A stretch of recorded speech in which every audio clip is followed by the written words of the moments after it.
Ọlọ́run fún wa, ó tún jẹ́ agbára wa, ó tún débi ìsádi wa. Ẹnu àwọn Ísírẹ́lì, Olúwa gbọpẹ́, Olúwa gbà yìí. Wọ́n tún pọ̀ nípa tagbára gbéga lọ́wọ́ báyìí. Ẹnu àwọn Ísírẹ́lì gbọpẹ́ wa. Ẹnu àwọn Ísírẹ́lì ó yá gbà yín wa. Ó tún lágbára lórí ohun gbogbo, ó tún jẹ́ agbára fún wa. Ẹnu àwọn Ísírẹ́lì ló ó yá gbọpẹ́, ó yá gbà yìí. Bàbá a fẹ́ rí ọ, Olúwa náwó agbára ńlá. Bàbá a fẹ́ rí ọ, Olúwa náwó agbára ńlá. Bàbá a fẹ́ rí ọ, Olúwa náwó ìṣẹ́gun ńlá. Ọwọ́ ògo rẹ Olúwa nà án. Ọwọ́ ẹwà rẹ Olúwa nà án. Jésù járe ọ. Jésù járe ọ. Ṣohun tí ìwọ nìkan lè ṣe. Ṣohun ńlá lónìí. Ṣohun ìyanu. Ṣohun ìyanu. Bàbá ṣohun ìyanu. Fi agbára rẹ hàn. Fi ògo rẹ hàn. Fi ẹwà rẹ hàn. Fi ọlá rẹ hàn. A ó sì gbé ọ ga. A ó yìn ọ́ lógo. Láì lórúkọ Jésù Kristi Olúwa wa, àmín. Ẹ jẹ́ ká bẹ̀rẹ̀ sí dúpẹ́ lọ́wọ́ Ọlọ́run yìí. Let's start thanking this God. Olúwa ṣeun. Lord Jesus, thank you. Ọlọ́run á gbé ọ ga lọ́wọ́lọ́wọ́. Olúwa ṣeun. Lord, we exalt you. A yìn ọ́ lógo fún oore ọ̀fẹ́ tó fún wa. Praise you for the grace you have bestowed upon us. A yìn ọ́ lógo fún oore ọ̀fẹ́ ńlá. We praise you for this grace Èyí tó fún wa lónìí. that you have given unto us. A yìn ọ́ lógo fún iṣẹ́ ìyanu We Ọlọ́run. thank you for your wonderful works. A yìn ọ́ lógo fún ẹwà rẹ We bàbá. thank you for your beauty. Ẹni mọ̀ Ísírẹ́lì gba ọpẹ́. The Holy One of Israel, thank you. Olúwa gbà yín Thank you, Jesus, fún ohun ìyanu tó ń ṣiṣẹ́. for the wonderful things you are doing. Fún ohun ògo tó ń ṣe nínú For ayé the wa. glorious thing you are doing in our life. Fún ohun ẹwà rẹ lórí ayé wa For gbogbo. the beautiful things you are doing. Fún ohun ògo rẹ nínú ayé wa For the sẹ́. glorious things in our life. Jésù mà ṣeun o. Jesus, thank you. Jésù ṣe o. Jesus, thank you. Jésù ṣe o. Jesus, thank you. Jésù ṣe o. Jesus, thank you. Jésù ṣe o. Jesus, thank you Fún iṣẹ́ rẹ lórí ayé for your wa. work in our life. Fún iṣẹ́ ọ̀tun rẹ nínú ọ̀nà wa gbogbo. Great things you are doing in our life. A gbé ọ̀gá fún ohun tó ń ṣe. We exalt you for what you are doing. A yìn ọ́ lógo fún ohun tó ń ṣe. Thank you for what you are doing. A gbé ọ̀gá fún ohun tó ń We ṣe. exalt you for what you are doing. A yìn ọ́ lógo fún ohun tó ń We ṣe. praise you for what you are doing.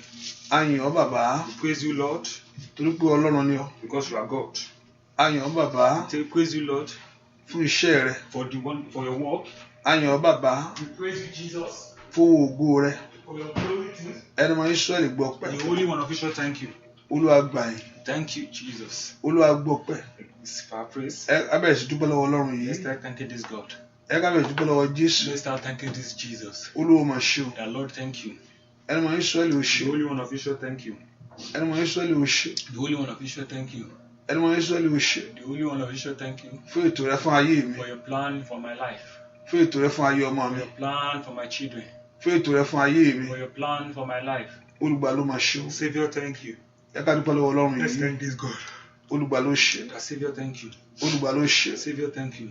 Olùgbà ló ṣe. Savior, thank you. Olùgbà ló ṣe. Savior, thank you. Ọlọ́run á yìn ọ́. Lord, we praise you. Ọlọ́run á gbé ọ ga. Lord, we exalt you.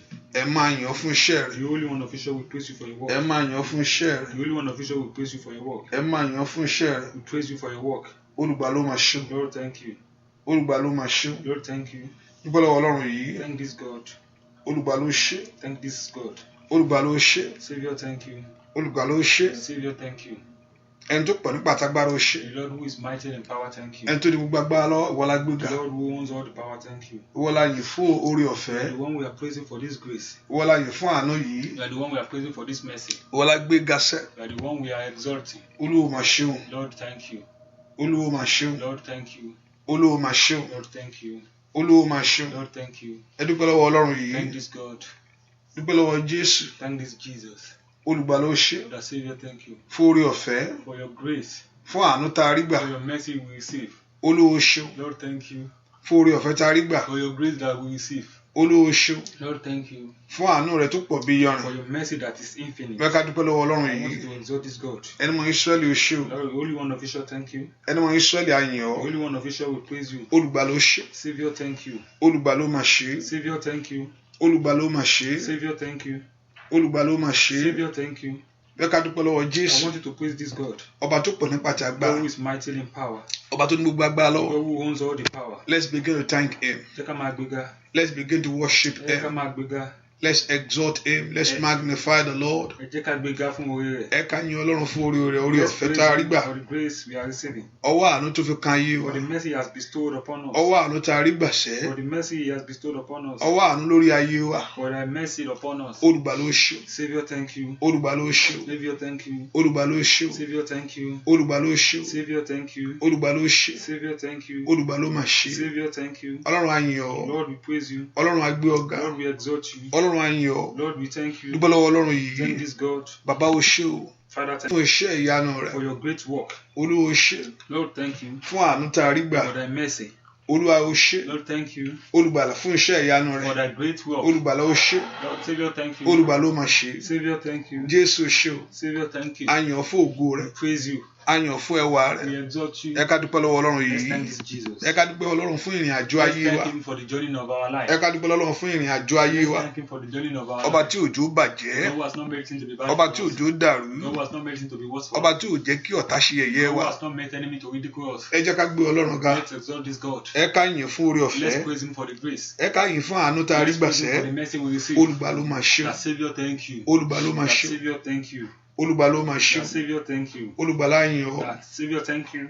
Olùgbàlà gbé ọ̀gá. We exalt you, Savior. Olùgbàlà yìn ọ́. Our Savior, we thank A you. gbé ọ̀gá fún oore ọ̀fẹ́ We yìí. exalt you for your grace. A gbé ọ̀gá fún oore ọ̀fẹ́ We yìí. still exalt you for your A grace. gbé ọ̀gá fún àánú yìí. We exalt you for your mercy. A gbé fún ìyanu rẹ We ṣẹ. still exalt you for your mercy. A gbé ọ̀gá fún ìgbàlà ọkàn wa. Thank you for our salvation of A lè our pé soul. ìwọ ló gbà wá lọ́wọ́ You say ikú. you are the one that saves us. O sì gbà á lọ́wọ́ ègbé. You are the same one that saved us from Ẹ ká death. dúpẹ́ lọ́wọ́ Ọlọ́run Let's yìí. thank this God. Olúwa máa ṣe o. Savior, thank you. Olúwa máa ṣe o. Savior, thank you. Olúwa máa ṣe o. Savior, thank you. Olúwa máa ṣe o. Savior, thank you. Olúwa máa ṣe o. Savior, thank you. Olúwa máa ṣe o. Savior, thank you. Ẹni máa Ísírẹ́lì ó ṣe. The Holy One of Israel will praise Ẹni máa you. Ísírẹ́lì ó ṣe. The Holy One of Israel will praise Ẹni máa you. Ísírẹ́lì ó ṣe. The Holy One of Israel will O praise you. ẹni máa Ísírẹ́lì ó ṣe. The Holy One of Israel will Ẹ ká praise yin you. Ọlọ́run yìí. Let's thank this God. Ẹ ká gbé Ọlọ́run ọ̀gá. Let's lift up Ẹ this ká God. yin Jésù. Let's praise this God. Just thank him. Dúpẹ́ lọ́wọ́ Ọlọ́run yìí. Dúpẹ́ lọ́wọ́ Jésù. Ó fẹ́ ká wá pẹ̀lú ọpẹ́ ni He o. wants us to come to his presence with thanksgiving. Ó fẹ́ ká wá pẹ̀lú ọpẹ́ He ni. wants us to come to his presence with Ó fẹ́ thanksgiving. ká wá pẹ̀lú ọpẹ́. He wants us to come to his presence with Ó fẹ́ ká wá thanksgiving. pẹ̀lú ọpẹ́. He wants us to come with Ó thanksgiving. fẹ́ ká wá pẹ̀lú He ọpẹ́. wants us to come with Ẹ ká thanksgiving. dúpẹ́ oore tó ṣe. Let's thank him for what he has done. Ẹ ká dúpẹ́ fún àánú tá a rí gbà. Let's thank him for the mercy we have received. Àánú la rí gbà o. His only mercy that we receive. Oore ọ̀fẹ́ ló dájú His fún ayé grace wa. that was sure for our life. Àánú la rí gbà. His mercy that we receive. Oore ọ̀fẹ́ ló dájú His fún grace ayé that wa. was sure for our life. Ẹ ká dúpẹ́ fún àánú tá a rí gbà Let's thank lọ́wọ́ him for the Ọlọ́run. mercy we have received for him. Ẹ ká dúpẹ́ lọ́wọ́ àánú tá a rí gbà. Let's thank him for the mercy we have received. Ọwọ́ oore ọ̀fẹ́. For his ends of grace. Ọwọ́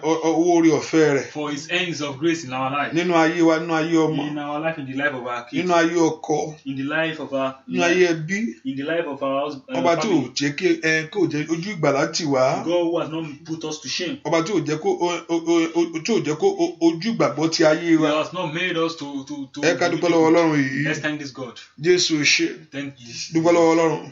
Exalt Ẹ him. ká gbé Ọlọ́run ga. Let's lift him up. Jésù mà ṣe. Jesus, thank you. Jésù ò ṣe. Jesus, thank you. Jésù ò ṣe. Jesus, thank you. Jésù mo yìn ọ́. Say, God, thank you. Olúwa mo gbé ọ ga. Lord, we exalt you. Olúwa mo gbé ọ ga. Lord, we exalt you. Olúwa mo gbé ọ ga. Lord, we exalt you. Olúwa mo gbé ọ ga. Lord, we exalt you. Olúwa mo yìn ọ́. Lord, we praise Gbé you. Ọlọ́run ga.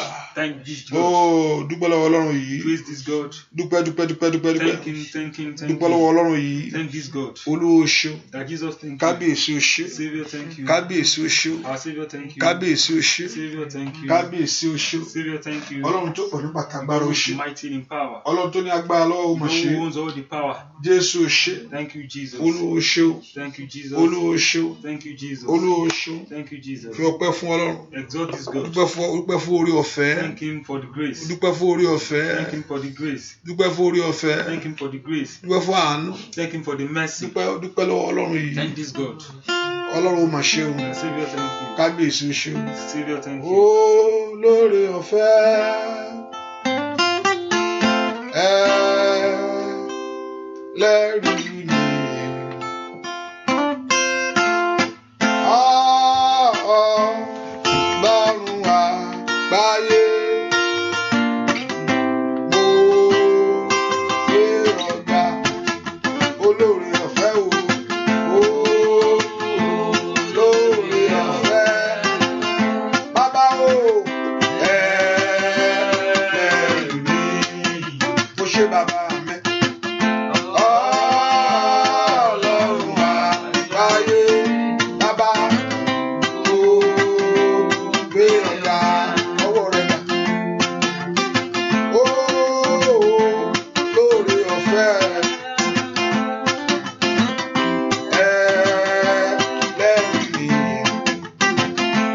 ṣe bàbá.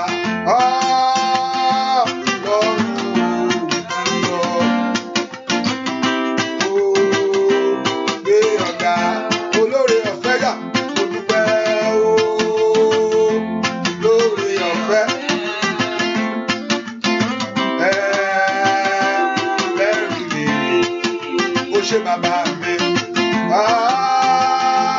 Ọlọ́run àgbáyé ó gbé ọ̀gá ọwọ́ rẹ̀ dà kó bá dúpẹ́ aláàánú rẹ̀ ni Olódùmarè ni abániṣe tó bá ọ ṣe o.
Jáde lọ́wọ́ ìyà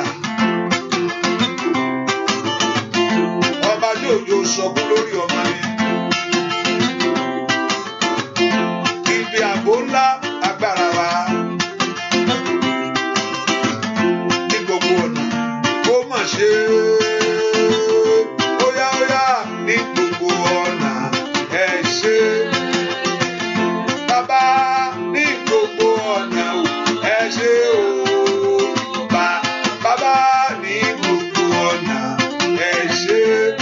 Lórí ọmọ kò ṣe lórí ọkọ ní gbogbo ọ̀nà ẹ ṣe o bàbá ní gbogbo ọ̀nà mo mọ̀pẹ́ wá kábíyèsí mi o ní gbogbo ọ̀nà o ẹ ṣe o bóyá dúpẹ́ ní gbogbo ọ̀nà ẹ ṣe kábíyèsí mo dúpẹ́ mo ṣe o ní gbogbo ọ̀nà o ẹ ṣe o.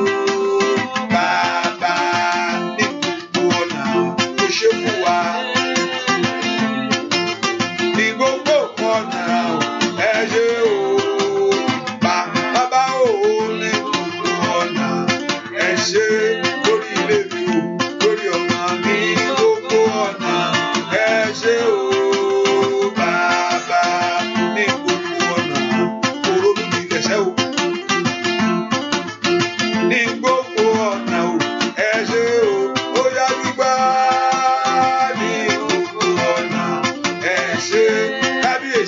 Ṣe bàbá mi ní gbogbo ọ̀nà ẹ ṣe o bàbá Jésù já jágẹ́jẹ́pẹ́.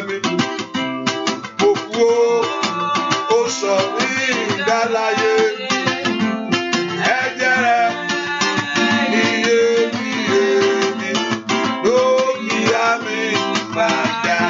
Ọba òkú torí ìlú bàbá Jésù já. Ó jẹ́gẹ́gẹ́gẹ́ mi.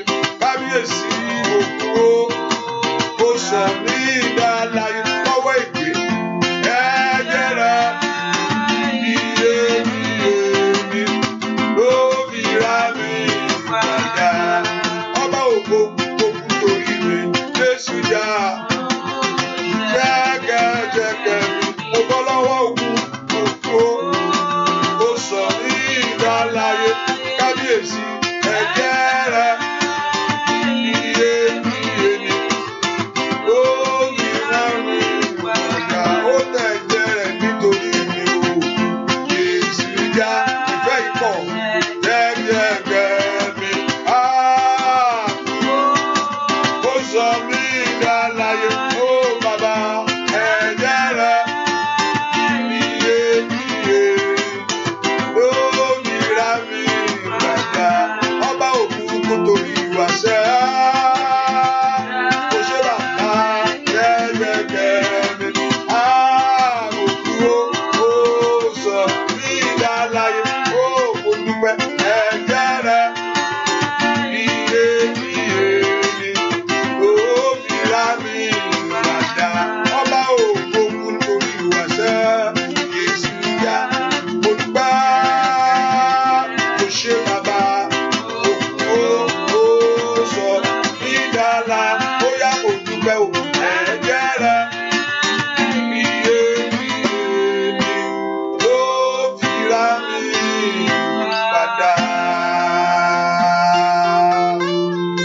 Ọba tó òjò kú sínú ìgbé. God has not made you to die in rejection. Ọba tó òjò sùn. Tó òjò sùn. God has not made you to sleep. Ọba tó òjò ṣègbé. God has not made you to be Ọba tó condemned. òjò sọnù. God has not made you to be Ọba lost. tó wá gbọ́ ọ́. The one who came to save you. Ọba tó wá gbọ́ ọ́ tó wá rà ọ́ The padà. one who came to save you and redeem you. Ọba tó wá gbà mí tó wá rà mí The one who padà. has come to redeem my life and redeem Ọba you. tó wá ra ayé mi tó wá ra The one iṣẹ́ who mi came to padà. redeem you and your life. Ọba tó kú tó gba ipò rẹ kú tó God gba who died in ayé your- kú tiẹ̀. he who died in your Pé kí presence ìwọ lè yè so that sẹ́. you can live.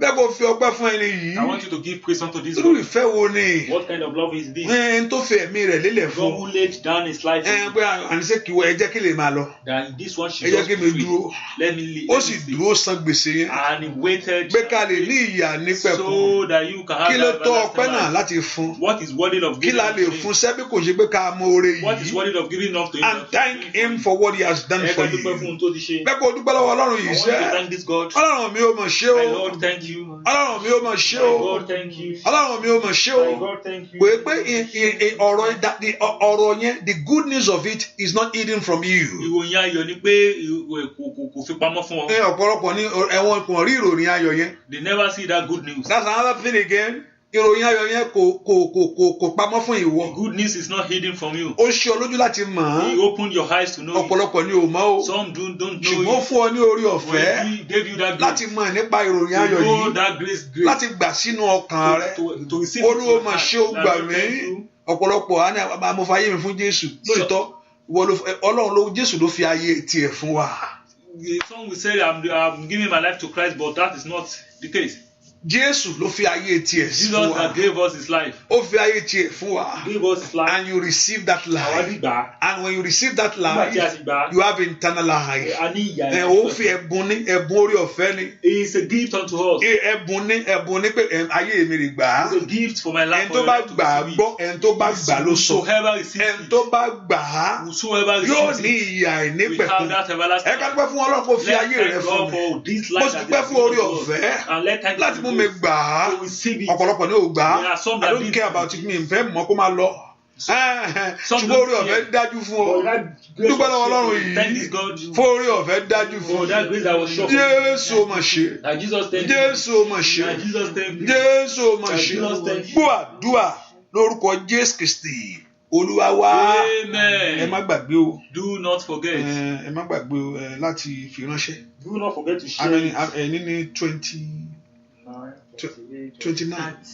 Ẹni ní 30. Okay. Ẹni ní 30. So 30 yóò pé. Wáyàn 30. jó pé àánú adájú lórúkọ Jésù. Mercy will be surely in Jesus. ẹ ká pọ orúkọ Jésù Let's sẹ́. call the name of Jesus. Ọlọ́run wọnú àdúrà mo fẹ́ rí ọ ní. Lord, come into this prayer. I want to see you. Àdúrà yìí ti ń lọ sópin. Olúwa jẹ́ This n rí prayer is ọ. coming to an end. Let me see you. Olúwa jẹ́ n rí agbára rẹ. Let me see your power. Olúwa jẹ́ n rí agbára rẹ. Let me see your power. Olúwa jẹ́ n rí ọ. Let me see you. Ọlọ́run tó bá gbé ẹ̀ṣẹ̀ mi dáríjì. If it is my sin, Father, forgive. Tó bá gbé ẹ̀ṣẹ̀ mi dáríjì. If it is my sin that will block, Father, Tó bá forgive. jẹ́ ohunkóhun tó bá jẹ́nu ayé mi Whatsoever dáríjì. that is there in my life, Father, forgive. Dáríjì mi. Lord, forgive. Sọ fún Jésù tó bá gbé ẹ̀ṣẹ̀ mi dáríjì mi. Let's tell Jesus if it is my sin. Bẹ́ẹ̀ kó sọ fún Jésù kó dárí ẹ gbogbo àṣírí Let's lẹ́yìn. tell Jesus to forgive all iniquities. Gbogbo ẹ̀ṣẹ̀ mi gbogbo. All sin. Gbogbo ẹ̀ṣẹ̀ mi gbogbo. All sin. Gbogbo ẹ̀ṣẹ̀ mi gbogbo. All sin. Gbogbo ẹ̀ṣẹ̀ mi gbogbo. All sin. Èyí tí ò ní jẹ́ ráàánú yẹn. That will not make it to receive Èyí tí ò ní blessing. jẹ́ róró òfẹ́ That yẹn. will not make it to receive Èyí tí ò ní grace. jẹ́ kí ògo yẹn tàn. That will not make that glory to Olúwa shine. dáríjì mi. Lord, forgive. Ẹ pe orúkọ Jésù mi tẹ̀ wá. Pé kí Ọlọ́run kó dáríjì. That Lord should forgive. Olúwa dárí àṣírí èmi Lord, jì mí. forgive me all my iniquities. Olúwa dárí ẹ̀ṣẹ̀ mi jì mí. Lord, forgive me all my sins. Ẹ̀ṣẹ̀ ràn mí dáríjì o. Generation has Mo fẹ́ rí ọ ni. I want to see you. Mo fẹ́ rí ọ ni. I want to see you. Mo fẹ́ rí ọ ni. I want to see you. Olúwa mo fẹ́ rí ọ ni. Lord, I want to see you. Mo fẹ́ rí ọ ní ògo ni. I want to see in your glory. Mo fẹ́ rí ọ ní ẹwà I ni. want to see in your beauty. Mo fẹ́ rí ọ ní ìbùkún I ni. want to see in blessing. Mo fẹ́ rí ọ ní agbára rẹ I ni. want to see in your Mo power. fẹ́ kó dárí ẹ̀ṣẹ̀ mi Lord, I jì want mí. to forgive me all my Olúwa sins. dáríjì. Lord, forgive me. Olúwa dáríjì. Lord, forgive. Olúwa dáríjì. Lord, forgive. Olúwa dáríjì. Lord, forgive. Olúwa dáríjì. Lord, forgive. Pápá olùfisílẹ̀ ló mọ̀. Father, keep my Gbogbo alágbà tó ń fẹjọ́ mi sùn. every power that Ro tẹ̀jẹ̀ rẹ nítorí ẹ̀. think of your blood over me. Gbogbo èèyàn tó ló tì kó mọ̀ ṣe fún Everyone mi. that says you should not Ro do torí something. ikú rẹ lórí àgbélébùú. Think of your death on me. Olúwa dáríjì. Father, forgive. Gbọ́ àdúrà lórúkọ Jésù Kristi. Olúwa wa ro tẹ̀jẹ̀ rẹ. Alágbára ọwọ́ rẹ dà. Ro tẹ̀jẹ̀ rẹ. Jésù mi.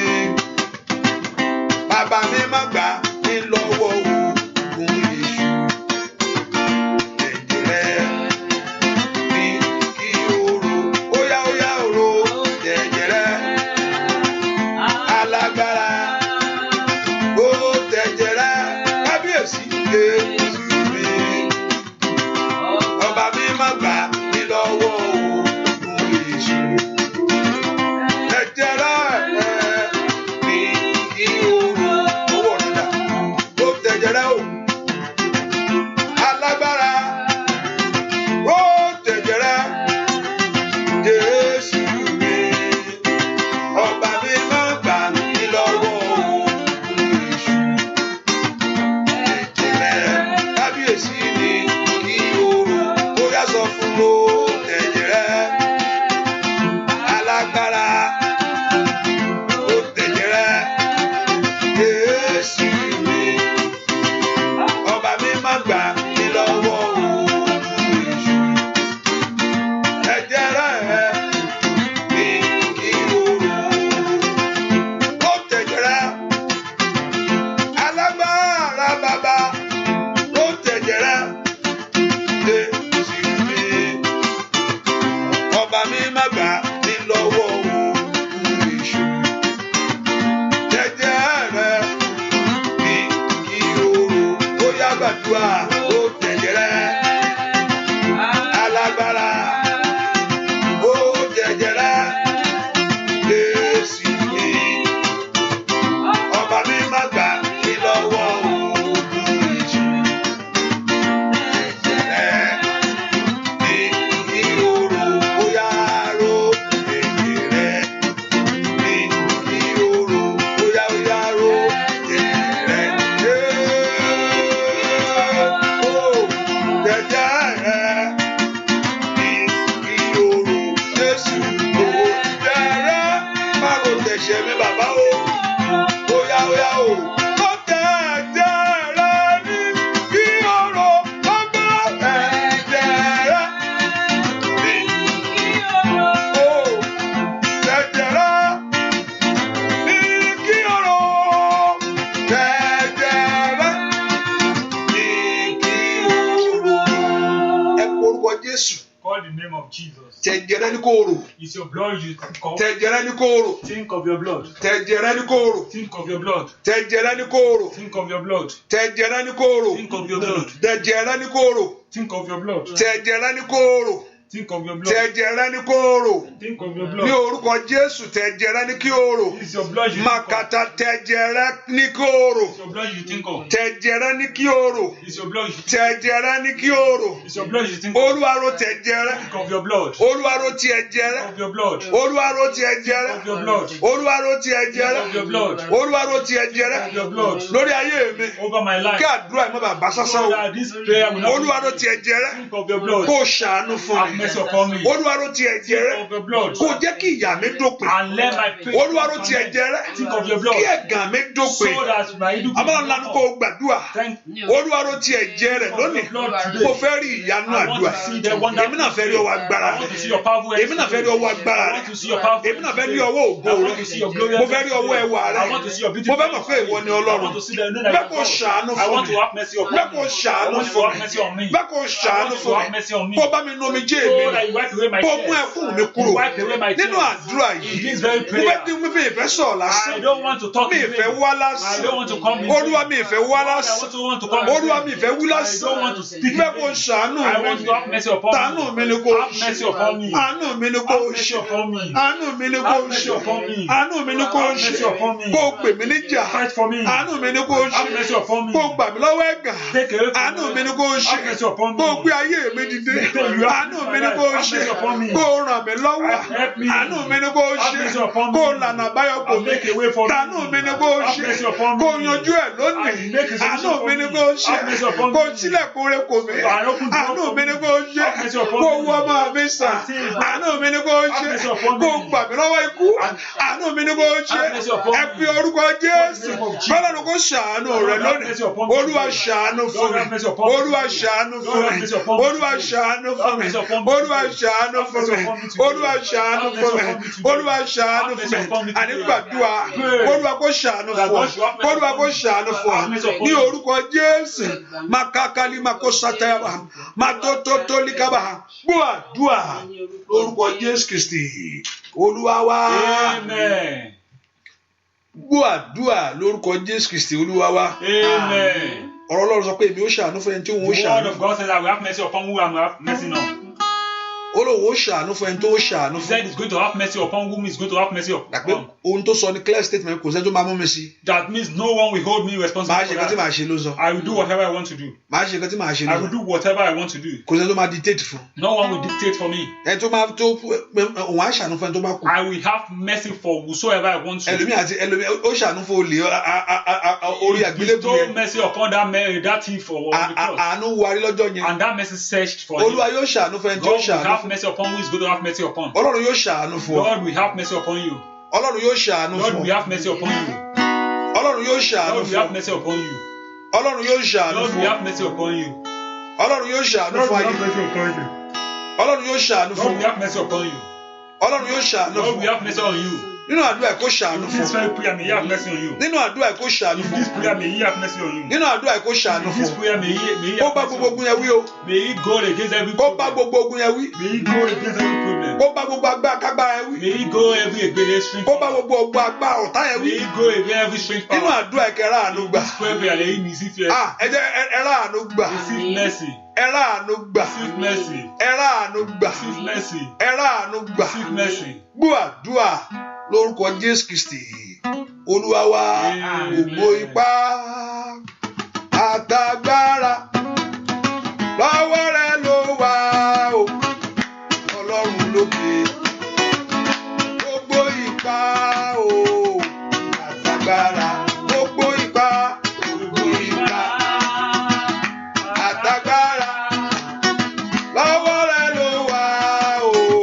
Ọlọ́run lókè gbogbo ipá o àtàgbára. Mo fẹ́ kó jẹ́wọ́ rẹ̀ gbogbo ipá àtàgbára gbogbo ipá àtàgbára lọ́wọ́ rẹ̀ ló wà o. Ọlọ́run lókè gbogbo ipá o àtàgbára. Ó yá wí bẹ́ẹ̀ gbogbo ipá lórí ayé àtàgbára ọwọ́ rẹ̀ ló wà o. Ọlọ́run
fẹ́ kó jẹ́wọ́ lórí ọ̀dọ́ mo fẹ́ kó jẹ́wọ́ Olódùmarè nínú àdúrà yìí ó nàgá rere mú mo fẹ́ kó náwó agbára ìjà rẹ̀ jáde kí ayé àwọn èèyàn yìí ó lójú gbogbo ojútùú kí iṣẹ́ ayé àwọn èèyàn yìí ó ráàánú kàdé ó bọ́ sí fún wọn láyé ojú òkúrò tí wọn ayé òkúrò yọ Ọlọ́run kò náwó agbára jáde bàbá mi ìwọ ló tó bẹ́ẹ̀ o lè ṣe é bàbá jẹ́wọ́ agbára rẹ̀ jẹ́wọ́ agbára rẹ̀ Ọlọ́run ìyanu wá jẹ́wọ́ agbára sọ fún Jésù jẹ́wọ́ agbára rẹ̀ jẹ́wọ́ agbára abániṣe Ọlọ́run ìyanu wá jẹ́wọ́ agbára Ọlọ́run ìyanu Ọlọ́run ìyanu wá jẹ́wọ́ agbára Ọlọ́run ìyanu sọ àní nínú kàṣà délé lò Ọlọ́run ìyanu Ọlọ́run ìyanu sọ àyíní máa sọ Ọlọ́run ìyanu óyá óyá óyá óyá óyá óyá óyá Ọlọ́run ìyanu Ọlọ́run ìyanu ooo ayé fẹ́ rí ọ ayé retí ògo rẹ o ayé retí ògo rẹ o ayé retí ògo rẹ o Olúwa yáni ó yá sọ fún Ọlọ́run ayé retí ògo rẹ o ayé retí ògo rẹ o ayé retí ògo rẹ o Olúwa yáni wọ́n mọ̀ tí mọ̀ pé ṣọ́ọ̀ṣì ló ń lọ wọ́n ti sọ pé Jésù Ọlọ́run rẹ̀ ṣẹ́ ayé fẹ́ rí ìyanu nínú ayé wa o ayé fẹ́ rí ògo rẹ bàbá ayé fẹ́ rí ẹwà rẹ Olódùmarè bàbá bóyá náà wá agbára jáde ẹ̀mí mímọ́ bóyá náà wọ ìṣẹ́gun jáde bàbá mi má dàkẹ́ má wo ogun ìríran má wo Olódùmarè agbára rẹ ká óyá óyá Olúwa kú jáde óyá óyá kú jáde Olúwa o kú jáde Olúwa kú jáde Olúwa o kú jáde Olúwa kú jáde ẹ porúkọ Jésù. Call the name of Jesus. Olúwa fún mi ní ìṣẹ́gun sẹ́. Lord give me victory. Olúwa fún mi ní ìṣẹ́gun sẹ́. Lord give me victory.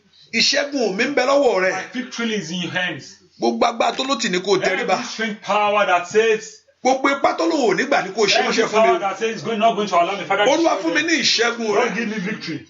Àkókò ìyanu mi tó. It is time for my victory. Àkókò láti ṣàṣeyọrí tó nú ayé Time for mi. me to succeed.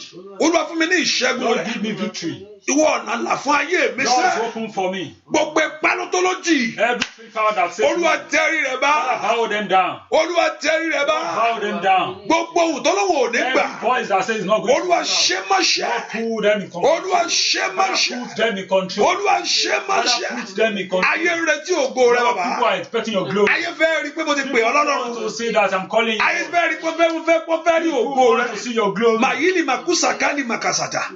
ẹ pe orúkọ Jésù bú jáde. Jesus. Olúwa bú jáde. Lord, call. Olúwa bú jáde. Father, speak. Olúwa bú jáde. Father, speak in my Olúwa life. bú jáde. Father, speak in my Olúwa life. bú jáde. Father, speak in my Olúwa life. bú jáde. Father, speak. Olúwa bú jáde. Father, speak. Olúwa bú jáde. Father, speak.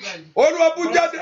Orúkọ Jésù. In the name of Olúwa bú jáde. Lord, speak. Nínú ayé mi. In my life. Olúwa bú jáde. Lord, speak. Nínú ayé ọmọ In mi. the life of my children. Olúwa bú jáde. Lord, speaks. Ní gbogbo ọ̀nà mi In gbogbo. every way. Orúkọ Jésù. Call the name of Ẹni máa ń Jesus. Ísírẹ́lì. The Holy One of Kó bú Israel. jáde nínú agbára rẹ̀. Father, voice out. Ẹni máa ń Ísírẹ́lì. The Holy One Kó of bú jáde nínú ògo rẹ̀. Voice out in your Ẹni máa ń Ísírẹ́lì. The Holy One of Kó bú jáde nínú ọlá rẹ̀. Voice out in your Ojú ògbúrò tí ó. I must not be put Ojú to ògbúrò tí ó. shame. I must not be put Ojú to ògbúrò tí ó. shame. I must not be put Ojú to ògbúrò tí ó. shame. I must not be put Ojú to ògbúrò tí ó. shame. I must not be Ní put orúkọ to Jésù. shame. In the name of Olúwa bú jáde. Father, come out. Àkókò ìyanu mi tó. It's time for my Ali makata tayaba. Àkókò ògo mi It's tó. time for my glory. Ili makasa doli makataye. Imanumakusakuraba. Ẹ pe orúkọ Jésù. name of Jesus. Bú jáde lónìí. Father, voice Bú out. jáde lónìí. Voice out in Bú my life. jáde lónìí. Voice out in Bú my life. jáde lónìí. Voice out in my Bú life. jáde lónìí. Voice out in my Bú life. àdúrà lórúkọ Jésù Kristi. Olúwa wa. Amen. Olúwa jẹ́ kí n ní ìṣẹ́gun. Lord, give me victory. Olúwa jẹ́ kí n gba ìṣẹ́gun rẹ. Let me receive your victory. Olúwa Jésù ti ṣẹ́gun already. Jesus has already Ìwọ ni conquered. kó wá gbà. It is now for you to receive it. Jésù kì í kó ṣẹ̀fẹ̀ bọ́ta jà. Jesus is not just fighting Ó with ti enemy na now. ọ̀tá pa. He has already defeated by enemy. Ó sọ pé ikú oró rẹ̀ dà. Said, I say, where is your sting? Death. Ìṣẹ́gun rẹ̀ dà. And where is your victory? Ó ti gbé He sánlẹ̀. has already conquered it. Ìṣẹ́gun ẹni kó wá di It's mímọ̀ that fún victory ìwọ. that should not be Ló fi made known in gbìyànjú your ń life. gbàdúrà. And that is why you are praying. Pé kí ìṣẹ́gun yẹn kó di mímọ̀ fún. That victory should be made known in your life. Kí ìṣẹ́gun yẹn kó di mímọ̀ That fún ayé victory ọmọ should rẹ̀. be Ó known, tí Jésù ti made parí known. yẹn. That thing that Jesus has finished. Ó wá farahàn nínú ayé rẹ Come ni. forth and show in Ẹ your pe life. orúkọ Call Jésù. the name of Jesus. Ìwọ agbára tó lóun ò ní You gbà fún ọ̀nà power mi. that says he will not allow me. Ìwọ ipá tó lóun ò ní jẹ́ kí n lọ. You power that says I will not go. Gbogbo májẹ̀mú mọ́ ṣe rere. Every covenant that says I should not Gbogbo agbára tí bẹ́ẹ̀nù ìrántí ò fẹ́ Every kéèyàn power that is dìde. dead in my generation that says I Gbogbo will not ẹ̀mí succeed. kẹ́mi àti àyíká Every tàyídà mi. strange power the found in my Àwọn ènìyàn àkà tó fi ara wọn jì fún Every ìṣubú. strange power that wants me to Gbogbo fail. àwọn tí ò fẹ́ kó rà á. Everyone that says I should not receive Olúwa mercy. dójú ti agbára Lord, náà. put them to shame. Olúwa dójú ti ipá Lord, náà. put them to put that Olúwa sọ ipá náà di Father, asán. make that power invalid. Olúwa bà ìmọ̀tájá Father, lórí destroy mi. every power of my enemy. Olúwa bà ìmọ̀tájá lórí Father, mi. destroy the power of my enemy. Olúwa yí ète èkó Lord, dànù. destroy every power of my Olúwa enemy. ṣí wọn lọ́wọ́ ṣẹ́. Father, take Olúwa ṣí wọn lọ́wọ́ ṣẹ́. Father, pull them control in the control. Olúwa ṣí wọn lọ́wọ́ ṣẹ́. Father, pull them and stop to their work. Olúwa fi ṣí wọn lọ́wọ́ ṣẹ́. Put an end to their work. Olúwa ṣí wọn lọ́wọ́ ṣẹ́. Put an end to their work in my Gbogbo àgbà life. tí ń jayé mi Every lógún. power that is fighting my Gbogbo ẹ̀ tí ń life. baṣẹ́ mi Every jẹ́. power destroying my Gbogbo ẹ̀ life. tí ò fẹ́ kí rírẹ́. Every power that says I will Olúwa not ṣí succeed. wọn lọ́wọ́ ṣẹ́. Put an end to their Gbogbo life. májẹ̀mú tó ní ìní jẹ́ wọn mọ́. Covenant says I will not Ní orúkọ Jésù. in the name of Olúwa ṣí wọn lọ́wọ́ ṣẹ́. Put an end to their Màmá life. lánàá kò gbàdúrà. Turn that to Yìí ni prayer. màá kú sàdáyàbá. Ẹ̀yin ogun ọ̀nà ṣí wọn lọ́wọ́ ṣẹ́. Ẹ bá mi ṣí wọn lọ́wọ́ ṣẹ́. Ẹ ṣí wọn lọ́wọ́ ṣẹ́. Put an end to their life. Olúwa ṣí wọn lọ́wọ́ Put an end to ṣẹ́. their life. Ìka bàbá bò santo yaba. Olúwa ṣí wọn lọ́wọ́ ṣẹ́ lónìí. To their life. Gbogbo ẹ ti ń dààmú ayé. Everyone destroying Ní orúkọ Jésù. In the name of Mayele moko soto toli kelebo. Masoto to toli kaba.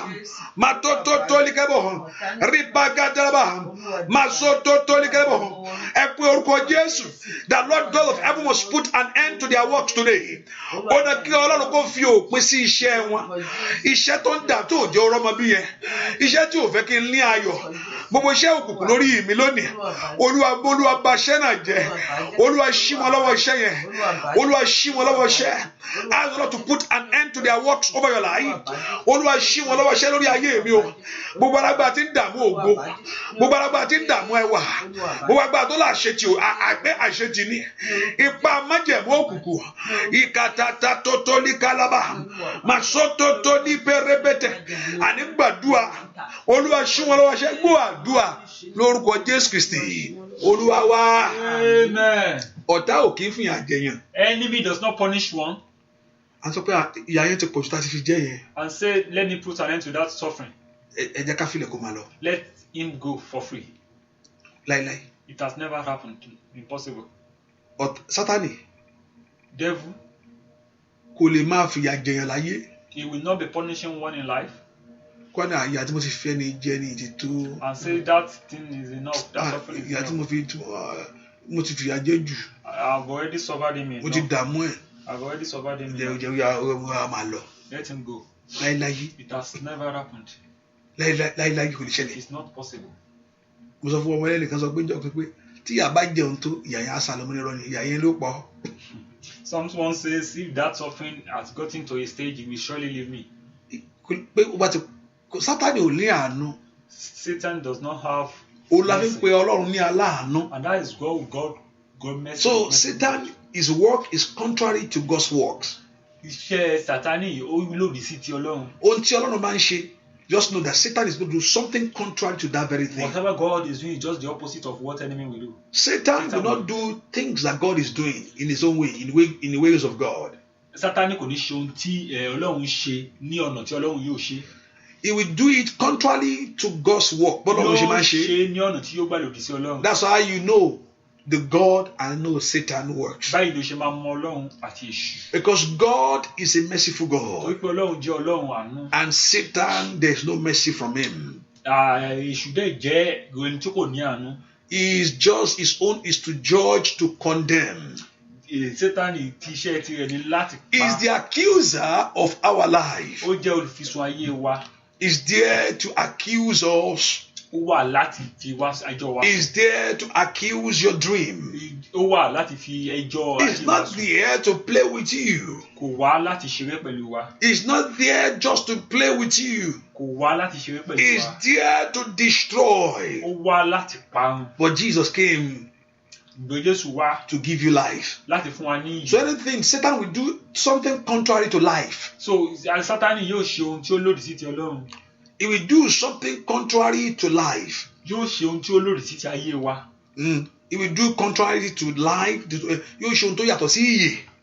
He will do something contrary to life. Kò lè ṣe ohun tó jẹ́ ìyè He láéláyé. will never do anything that is like life. Ó lè fi ẹ̀tàn bojú èèyàn kó má mọ̀. He can just cover one Tí way yàrá òkè àyè wà ń bẹ̀. and know that there is life there. Ṣùgbọ́n kò sí ìyè ń bẹ̀. But there is no life. Torí he can never do what God is doing. Torí pé kò lè It's ṣe ohun tí God's Ọlọ́run way. tó ṣe. He always going to do things in his own way to kill, to steal, and to destroy. Ó wá láti parun. Ó wá láti. That's why you will know the difference between him and your God. Báyìí ló ṣe máa mọ ìyàtọ̀ láàrin òun Ìwọ àti tó Ọlọ́run. tó gun ayé ń jà yẹn, ìwọ múra ó jàjàgbara ní kọ́lọ́run kó fún ọ ní That ìṣẹ́gun. is being battling with life. You have to Ìwọ tí fight. ayé ọ̀tá ń yọ lẹ́nu má dúró gbé gbogbo àmọ́ Ọlọ́run sọ fún ọ. You being disturbed by. Olúwa ní kó dojú kọ ni. God says you should fight against. Olúwa ní kó dojú kọ God ni. says you should fight against. Olúwa ní kó dojú kọ ni. Olúwa ní kó dojú kọ ni. Ní orúkọ Jésù ni mo wá ní àárọ̀ yìí. Ìwọ ogun tó lò ò ní fi mí lẹ̀. Problem that say you know. Ìwọ agbákágbá tó lò ò ní jẹ́ kí n dìde láyé. Gbogbo òwúkọ́wù tó lọ́wọ́ ò ní jẹ́ kí n tó fẹ́ yànda ìṣeré fún mi. Mo wá ní orúkọ Olúwa Ọlọ́run Ísírẹ́lì. Ó yẹ wọlé. Àdúrà ẹ̀ máa ṣe rere. Nínú àdúrà ẹ̀ máa ṣe rere. Nínú àdúrà ẹ̀ máa ṣe rere. Nínú àdúrà ẹ̀ máa ṣe rere. Nínú àdúrà ẹ̀ máa ṣe rere. Nínú àdúrà ẹ̀ máa ṣe rere. Nínú àdúrà ẹ̀ máa ráàánú gbà. Ọlọ́run lánàá kó gbàdúrà. Màkó bàkú pàpà pàṣà. Màyàlì màkú tàtẹ́ tètè. Ròbàkú ṣòtòtò líbẹ̀rẹ̀bẹ̀dẹ̀. Nínú àdúrà inú ọdún yìí máa ṣe rere o. Ó náà kí máa ṣe rere. Ní orúkọ Jésù. Mashanda ye mosonto prende. Masoto tolikelebo. Masoto tototo. Masoto tolebo. Oya oya. Gbàdúrà lórúkọ Jésù Kristi. Olúwa wa. Ẹ má gbàgbé náà. Pápápá. 30 ni. Ó ti tó gẹ́ o. Jésù. Ó ti tó gẹ́ o. Jésù. Kí o gun èṣù ayé mi kò parẹ́. Ó ti tó gẹ́ o Jésù. Ó yá sọ fún ó ti tó gẹ́ o Jésù. Ó ti tó gẹ́ o Jésù. Jẹ́ kí o gun èṣù ayé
gẹ́ o ẹni tó dá mi o mi ìjìyà mọ́ ó ti dógó gẹ́ o Jésù ayé mi kó rẹ́yìn jẹ́ kí o mú èṣù ayé mi kó parẹ́ ó ti tó gẹ́ o Jésù ó yá sọ fún ó ti tó gẹ́ o Jésù ó ti tó Jésù jẹ́ kí o ayé mi kó parẹ́ ó ti tó gẹ́ o Jésù ó yá ó yá ó ti tó gẹ́ ó ti tó gẹ́ sọ bẹ́ẹ̀ ó ti tó gẹ́ nínú ayé mi ó ti lórí ọmọ ó ìdààmú yẹn nínú ayé wa ó lórí iṣẹ́ rẹ ní ìdìmà ó ti tó gẹ́ ó gbúdọ̀ sọ fún wa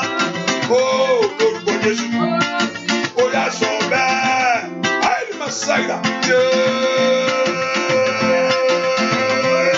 ó ti tó gẹ́ Ọlọ́run nínú ayé àwọn èèyàn yìí nánánánánánánánà mànákò tòtò pàrọ̀bàkàtà ó yá lórúkọ Jésù ó yá màíyàmà ó yá òkò sọ fún Ọlọ́run nínú ayé rẹ ní iṣẹ́ ìyá yẹn lè fẹ́ mọ́ ó yá ní ọdún yìí ó ti tó gẹ́ ó yá lórúkọ Jésù ni lórúkọ Jésù ni mo wí lórúkọ Jésù ni mo sọ ẹ wọlé màálì mà sàdàdàmàdà lórúkọ Jésù gbogbo ipá gbogbo agbára mú ayé ẹni sí gbogbo agbára tó gbẹ̀kẹ̀ tó jókòó ní ògo ó yá lórúkọ Jésù ó ti tó gẹ́ ní ìfẹ́ máa o ìnànà ẹ jáde gbogbo àlejò yẹn ẹ jáde ó yá nù àgọ́ ara yẹn ìní mà sàdídì ànànàkọ̀sà ní orúkọ Jésù ìní mà lórúkọ Jésù ó yẹ jáde nínú ayé àwọn èèyàn yìí Olúwa ló sọ bẹ́ẹ̀ ìrìà ní nànàmẹ́kùsà jáyẹ̀bà tó ní Jésù ló wí bẹ́ẹ̀ ó ní kí n sọ bẹ́ẹ̀ màálì mà sàyà ó tó gẹ́ lọ́nà ayé àwọn èèyàn yìí bàbá o ó ti tó gẹ́ nínú ayé mi o nínú ayé rẹ ó yá ó ti tó gẹ́ ó ti tó gẹ́ ó yẹ jáde gbogbo agbákágbára gbogbo ọ̀rọ̀ kọ́rọ̀ gbogbo èpèképè ó yá gbogbo ọ̀rọ̀ àfọ̀ṣẹ ní orúkọ Jésù gbogbo májẹ̀mú kí májẹ̀mú ní orúkọ Jésù ẹ jáde nínú ayé àwọn èèyàn yìí jáde àyíní máa kó so tòtòtòtò ẹ gbọ́ ọ̀rọ̀ Olúwa ó yá jáde ẹ jáde ìnànànà ó yá jáde gbogbo ìbá nínú ayé Bọ́lá ti tó jáde ó yá ó ìnànà ṣàjáde bò jáde síta ó yá jáde ní orúkọ Jésù jáde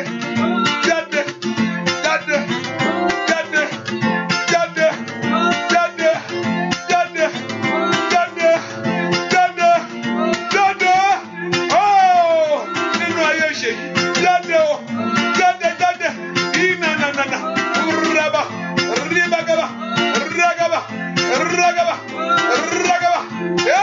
masanda yaga jáde sá lórúkọ Jésù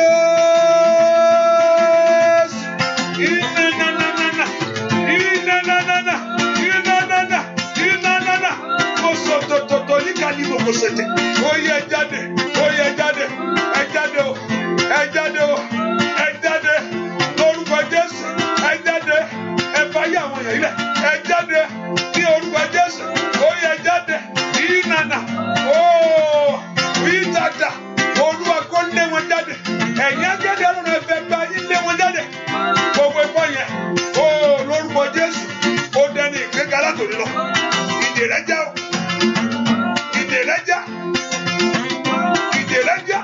lórúkọ Jésù ìdè ọmọ yẹn já kò ní sẹ́kù mọ́ lọ́wọ́ ó yá o ti tó gẹ́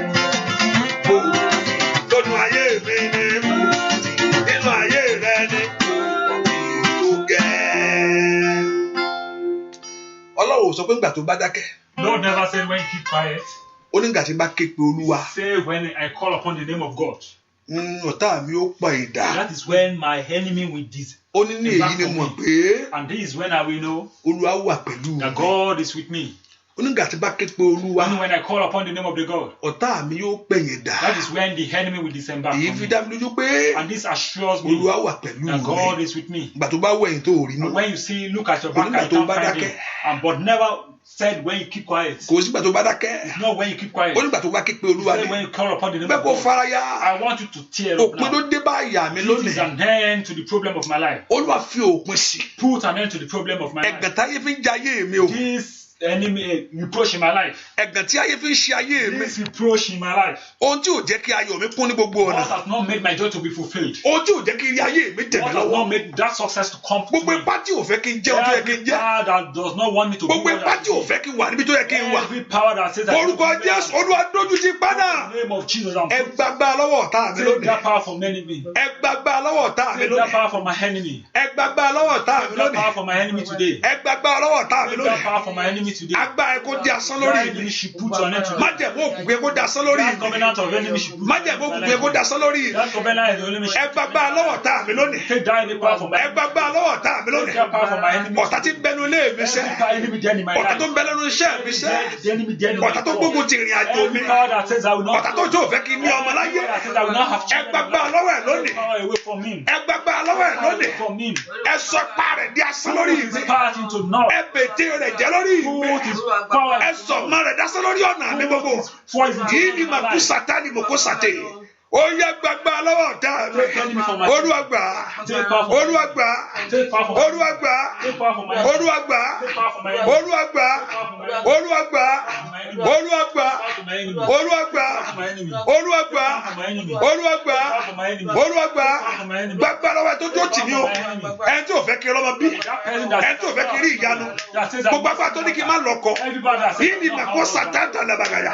ẹ gbàgbà náà jẹ gbogbo àgbà tí ò fẹ́ kí ìwé ìgbénu mi bọ́ sí ní orúkọ Jésù tí ò fẹ́ kí rí ohun ayọ̀sẹ̀ ẹ gbàgbà lọ́wọ́ ẹ gbàgbà lọ́wọ́ ẹ gbàgbà lọ́wọ́ ẹ tó fọmọ dààmú mi ẹ tó fi ọmọ dààmú mi gbogbo ipá tó fi ọmọ dààmú mi ẹ bí orúkọ Jésù gbàgbà lọ́wọ́ ẹ̀ṣẹ̀ gbàgbà lọ́wọ́ gbàgbà lọ́wọ́ àdìgbàdùà orúkọ Jésù kọ́lá kó gbàgbà lọ́wọ́ ọ̀tá ọ̀tá kó sọ agbára nù ẹ sọ agbára nù ẹ sọ agbára nù ẹ sọ agbára nù ẹ sọ agbára nù ẹ sọ agbára nù ní orúkọ Jésù agbára wọn kó bàjẹ́ iṣẹ́ wọn lórí ayé mi bàjẹ́ iṣẹ́ wọn lórí ayé ọmọ mi bàjẹ́ gbogbo iṣẹ́ tó ti ṣe gbogbo iṣẹ́ tó ti ṣe sí mi lára gbogbo tó ti ṣe sí ọ̀nà mi Olúwa bà iṣẹ́ náà jẹ́ lánàá kó gbàdúrà iṣẹ́ tó ṣe sórí ọ̀rẹ́ mi tí òjò kàtú tàtà mọ̀nàmọ̀kọ́ pèpèpè ṣètẹ̀ lánàá kó gbàdúrà bàṣẹ wọn jẹ́ bàṣẹ wọn jẹ́ bàṣẹ wọn jẹ́ bàṣẹ wọn jẹ́ bàṣẹ wọn jẹ́ iṣẹ́ wọn kó dópin lónìí ó ti tó gẹ́ ó ti tó gẹ́ ó ti tó gẹ́ ó ti tó gẹ́ ó ti tó gẹ́ ẹ pa idà ogun tí ń lé ayé mi ẹ pa idà ogun tí ń lé ayé mi ẹ pa idà ogun tí ń lé ayé ọmọ mi ẹ pa idà ogun tí ń lé iṣẹ́ mi ẹ pa idà ó yá ẹ pa idà ẹ pa idà ogun tí ń lé ayé àwọn èèyàn yìí ẹ pa idà ní orúkọ Jésù alágbára náà kó pa idà ó yá kó pa idà pa idà pa idà pa idà pa idà pa idà pa idà pa idà Olúwa Olúwa lé ogun náà padà lé ogun náà padà Olúwa lé ogun náà padà Olúwa lé ogun náà padà Olúwa lé ogun náà padà lẹ́yìn mi lónìí màkọ́lì màkúsàtà lórí ayé mi lónìí lórí ìdáwọ́lẹ̀ mi lọ ogun ìpadà ẹ padà ní orúkọ Jésù ẹ padà ní orúkọ Jésù ẹ padà ní orúkọ Jésù màkàlì màkúsàtàlìbà màtótótólìkàlàbà lè prendo pẹpẹ sẹta ogun ayé àwọn yẹn padà padà padà padà padà padà padà padà padà padà padà ẹ gbàgbọ́. gbàdúrà ogun tí lé ayé mi padà ogun tí lé ayé ọmọ mi padà ó di dọ́gẹ́ mi gbúdọ̀ sunkún wa mama ó di dọ́gẹ́ ó gbúdọ̀ sunkún wa ọmọ mama gẹ́ni mo kọ́lí ma kásátà kọ́lí ma kúlá ma kátàkátà kíni mo kọ́ tẹ́ni mẹ́ kẹ́tẹ́kẹ́tẹ́ kíni mo kọ́ sọ́kọ́tọ́ kẹ́tẹ́ kíni mẹ́ kíṣẹ́kẹ́lí ma kọ́ni ma kúsà tẹ́ni mo kòtò lè pradọ́ kàfàkàbà nínú ayé àwọn èèyàn ogun ìpadà o mo ní wọ́n padà ó yẹ jáde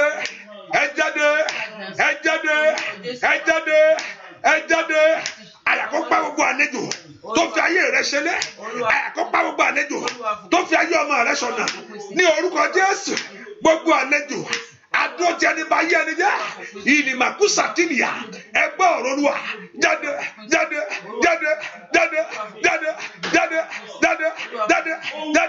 jáde búà dùà lórúkọ Jésù Kristi Olúwa wa. Wọ́n ní kó tó lè tó gẹ́. I said before it can come to an end. Ìwọ gan ló máa ṣe kó tó gẹ́ o. You yourself, you are the one that will say so. Wọ́n ní kó tó lè tó gẹ́. Before that thing can come to an end. Ìwọ gan ló máa sọ pé ó ti tó gẹ́ o. You are the one that will be ready and say no. Kó tó lè tó gẹ́. Before it can come to an end. Ìwọ gan ló máa sọ pé ó ti tó gẹ́. You are the one that says it is enough. Nígbà tí wọ́n bá sọ pé ó tó gẹ́. It is when you say it is enough. Ọlọ́run yóò gbọ́. That is when God will hear. A sọ pé ó ti tó gẹ́. And now say it is enough. Olúwa mo ti dààmú tó. Lord, I have struggled enough. O sọ náà rẹ pé after I have suffered a little, I have suffered enough. Mo ti jìyà tó. I have suffered enough. Olúwa mo ti jìyà tó. I have suffered enough. Olúwa mo ti jìyà tó. I have suffered enough. Ìyà oṣù kan gangan ò dáa. Even just for your bond problem is not okay. Ìyà oṣù kan. Even suffering for your bond. Mélòó tó wá wà lé ọkọ látijọ́ yẹn. Not to talk of when lóṣooṣù ló ń retí ìyanu. And you have been seeing that miracle every month. Lóṣooṣù ló ń retí ìyanu. You have been expecting that miracle every month. Oṣù yìí ni. That maybe this month. Dáadé má wọlé oṣù bóyá oṣù ṣá. Nígbà tó dé àti yẹ kẹ́rẹ́kẹ́tẹ́.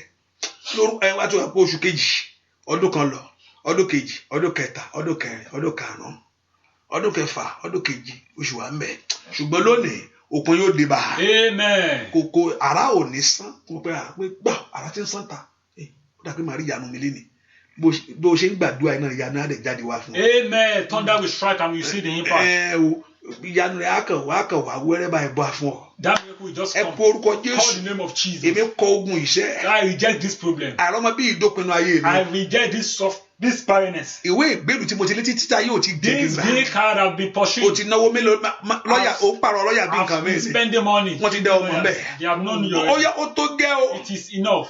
Ìwọ ogun má ṣe rere ìgbọ́ ọ̀rọ̀ Olúwanú ayé mi. Problem of not successful. Ìwọ ogun má dìde ìgbọ́ ọ̀rọ̀ Olúwanú ayé mi. Problem of not rising. Ìwọ ogun má rí orere mú ìgbọ́ ọ̀rọ̀ Olúwanú ayé mi. Not getting that good. Ẹ gbọ́ ọ̀rọ̀ Olúwa. Hear the voice of God. Ó yẹ pòórá. Disappear. Alágbá tó dó tì mí pòórá. This powerful man that stands with me. Alágbá tó dó ti ayé àwọn ọmọ mi pòórá. This powerful man that stands with my children. Alágbá tó dó ti iṣẹ́ mi pòórá. This powerful man that stands with my Alágbá tó lóhùn ò ní gbà pòórá. This powerful man that says I will not. Alágbá tó lóhùn ò ní yànda pòórá. Disappear. Olúwa bọ̀ wí. God talks against you. Olúwa bọ̀ wí. God speaks against you. Olúwa bọ̀ wí. God speaks against you. Olúwa bọ̀ God wí. speaks against you. Olúwa bọ̀ God wí. speaks against you. Màsó tòtòtè Olúwa bọ̀ wí. God speaks against you. Màsóńdò bàkúràbà Olúwa bọ̀ wí. God speaks against you. Olúwa bọ̀ wí. God speaks against Olúwa you. bọ̀ wí. God speaks Búà against you. dúà lórúkọ Jésù Kristi Olúwa wa. Amen. Kò tí ì pé. It is not yet complete. Kò tí ì pé. It is not Fatati yet ni. complete. It is 30.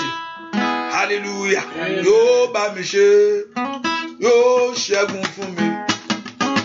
Yóò bá mi ṣe, yóò ṣẹ́gun fún mi. Ọba tí kì í dojú àwọn tirẹ̀ yóò ṣẹ́gun fún mi. Óyá yóò bá mi ṣe, yóò ṣẹ́gun fún mi. Lórí ọmọ yóò bá mi ṣe, yóò ṣẹ́gun fún mi. Ọba tí kì í dojú àwọn tirẹ̀ yóò ṣẹ́gun fún mi. Yóò bá mi ṣe o, yóò ṣẹ́gun fún ọ. Yóò bá ọ ṣe, yóò ṣẹ́gun fún mi. Ọba tí kì í dojú tàwọn tirẹ̀ ṣẹ́, yóò ṣẹ́gun fún mi. Óyá yóò bá mi ṣe, yóò ṣẹ́gun fún mi. Yóò bá mi ṣe, yóò ṣẹ́gun fún mi. Ọba tí kì í dojú tàwọn tirẹ̀ ṣẹ́, yóò ṣẹ́gun fún mi. Olóòbá ọ ṣe o, yóò ṣẹ́gun fún mi. Yóò bá mi ṣe, yóò ṣẹ́gun fún mi. Ọba tí kì í dojú tàwọn tirẹ̀ ṣẹ́, yóò ṣẹ́gun fún mi. Óyá yóò bá mi ṣe lórí ọmọ. Bóyá ọ̀yá yóò bá ọ ṣe, yóò ṣẹ́gun fún mi. Ọba tí kì í dojú táwọn tirẹ̀ ṣe, yóò ṣẹ́gun fún mi. Màmá yóò bá ọ ṣe, yóò ṣẹ́gun fún ọ. Bàbá ọ ṣe, yóò ṣẹ́gun fún ọ. Ọba tí kì í dojú táwọn tirẹ̀ ṣe, yóò ṣẹ́gun fún mi. Bóyá ọ̀yá yóò bá mi ṣe nínú eléyìí, yóò ṣẹ́gun fún mi. Ọlọ́run mi yóò bá mi ṣe, bàbá yóò ṣẹ́gun fún mi. Ọba tí kì í dojú táwọn tirẹ̀ ṣe, ó bá mi ṣe, yóò ṣẹ́gun fún mi. Pàdé yóò bá mi ṣe, yóò ṣẹ́gun fún mi. Ọba tí kì í dojú táwọn tirẹ̀ ṣe, yóò ṣẹ́gun fún mi. Óyá óyá yóò bá mi ṣe, Ọlọ́run mi. Bàbá yóò bá mi ṣe, Ẹlẹ́dàá mi yóò ṣẹ́gun fún mi. Jésù ọba tí kì í dojú táwọn tirẹ̀ ṣe, yóò ṣẹ́gun fún mi. Bóra bá ọ ṣe, á ṣẹ́gun fún ọ. Á bá ọ ṣe, yóò ṣẹ́gun fún mi. Ọba tí kì í dojú táwọn tirẹ̀ ṣe, yóò ṣẹ́gun fún mi. Bóyá yóò bá mi ṣe, yóò ṣẹ́gun fún mi. Ọlọ́run mi yóò bá mi ṣe, yóò ṣẹ́gun fún mi. Ọba tí kì í dojú táwọn tirẹ̀, yóò ṣẹ́gun fún mi. Ẹ gbé orí yín sókè, ọba ògo wọlé wá. Ẹ gbé orí yín sókè, ọba mi ti dé, ó ti dé. Ẹ gbé orí yín sókè, ọba ògo wọlé wá o. Ẹ gbé orí yín sókè, ọba mi ti dé. Ẹ gbé orí yín sókè o, ọba ògo wọlé wá. Ẹ gbé orí yín sókè, ọba mi ti dé, ó ti dé. Ẹ gbé orí yín sókè, ọba ògo wọlé wá o. Ẹ gbé orí yín sókè, ọba mi ti dé. Ẹ gbé orí yín sókè o, ọba ògo wọlé wá. Ẹ gbé orí yín sókè, ọba mi ti dé. Jésù dé. Ẹ gbé orí yín sókè, ọba ògo wọlé wá o. Ẹ gbé orí yín sókè, ọba mi ti dé. Kò gbúdọ̀ jìyà mọ́. Ẹ gbé orí yín sókè o, ọba ògo wọlé wá o. Ẹ gbé orí yín sókè, ọba mi ti dé, ó ti dé. Ẹ gbé orí yín sókè, ọba ògo wọlé wá. Ẹ gbé orí yín sókè, ọba mi ti dé.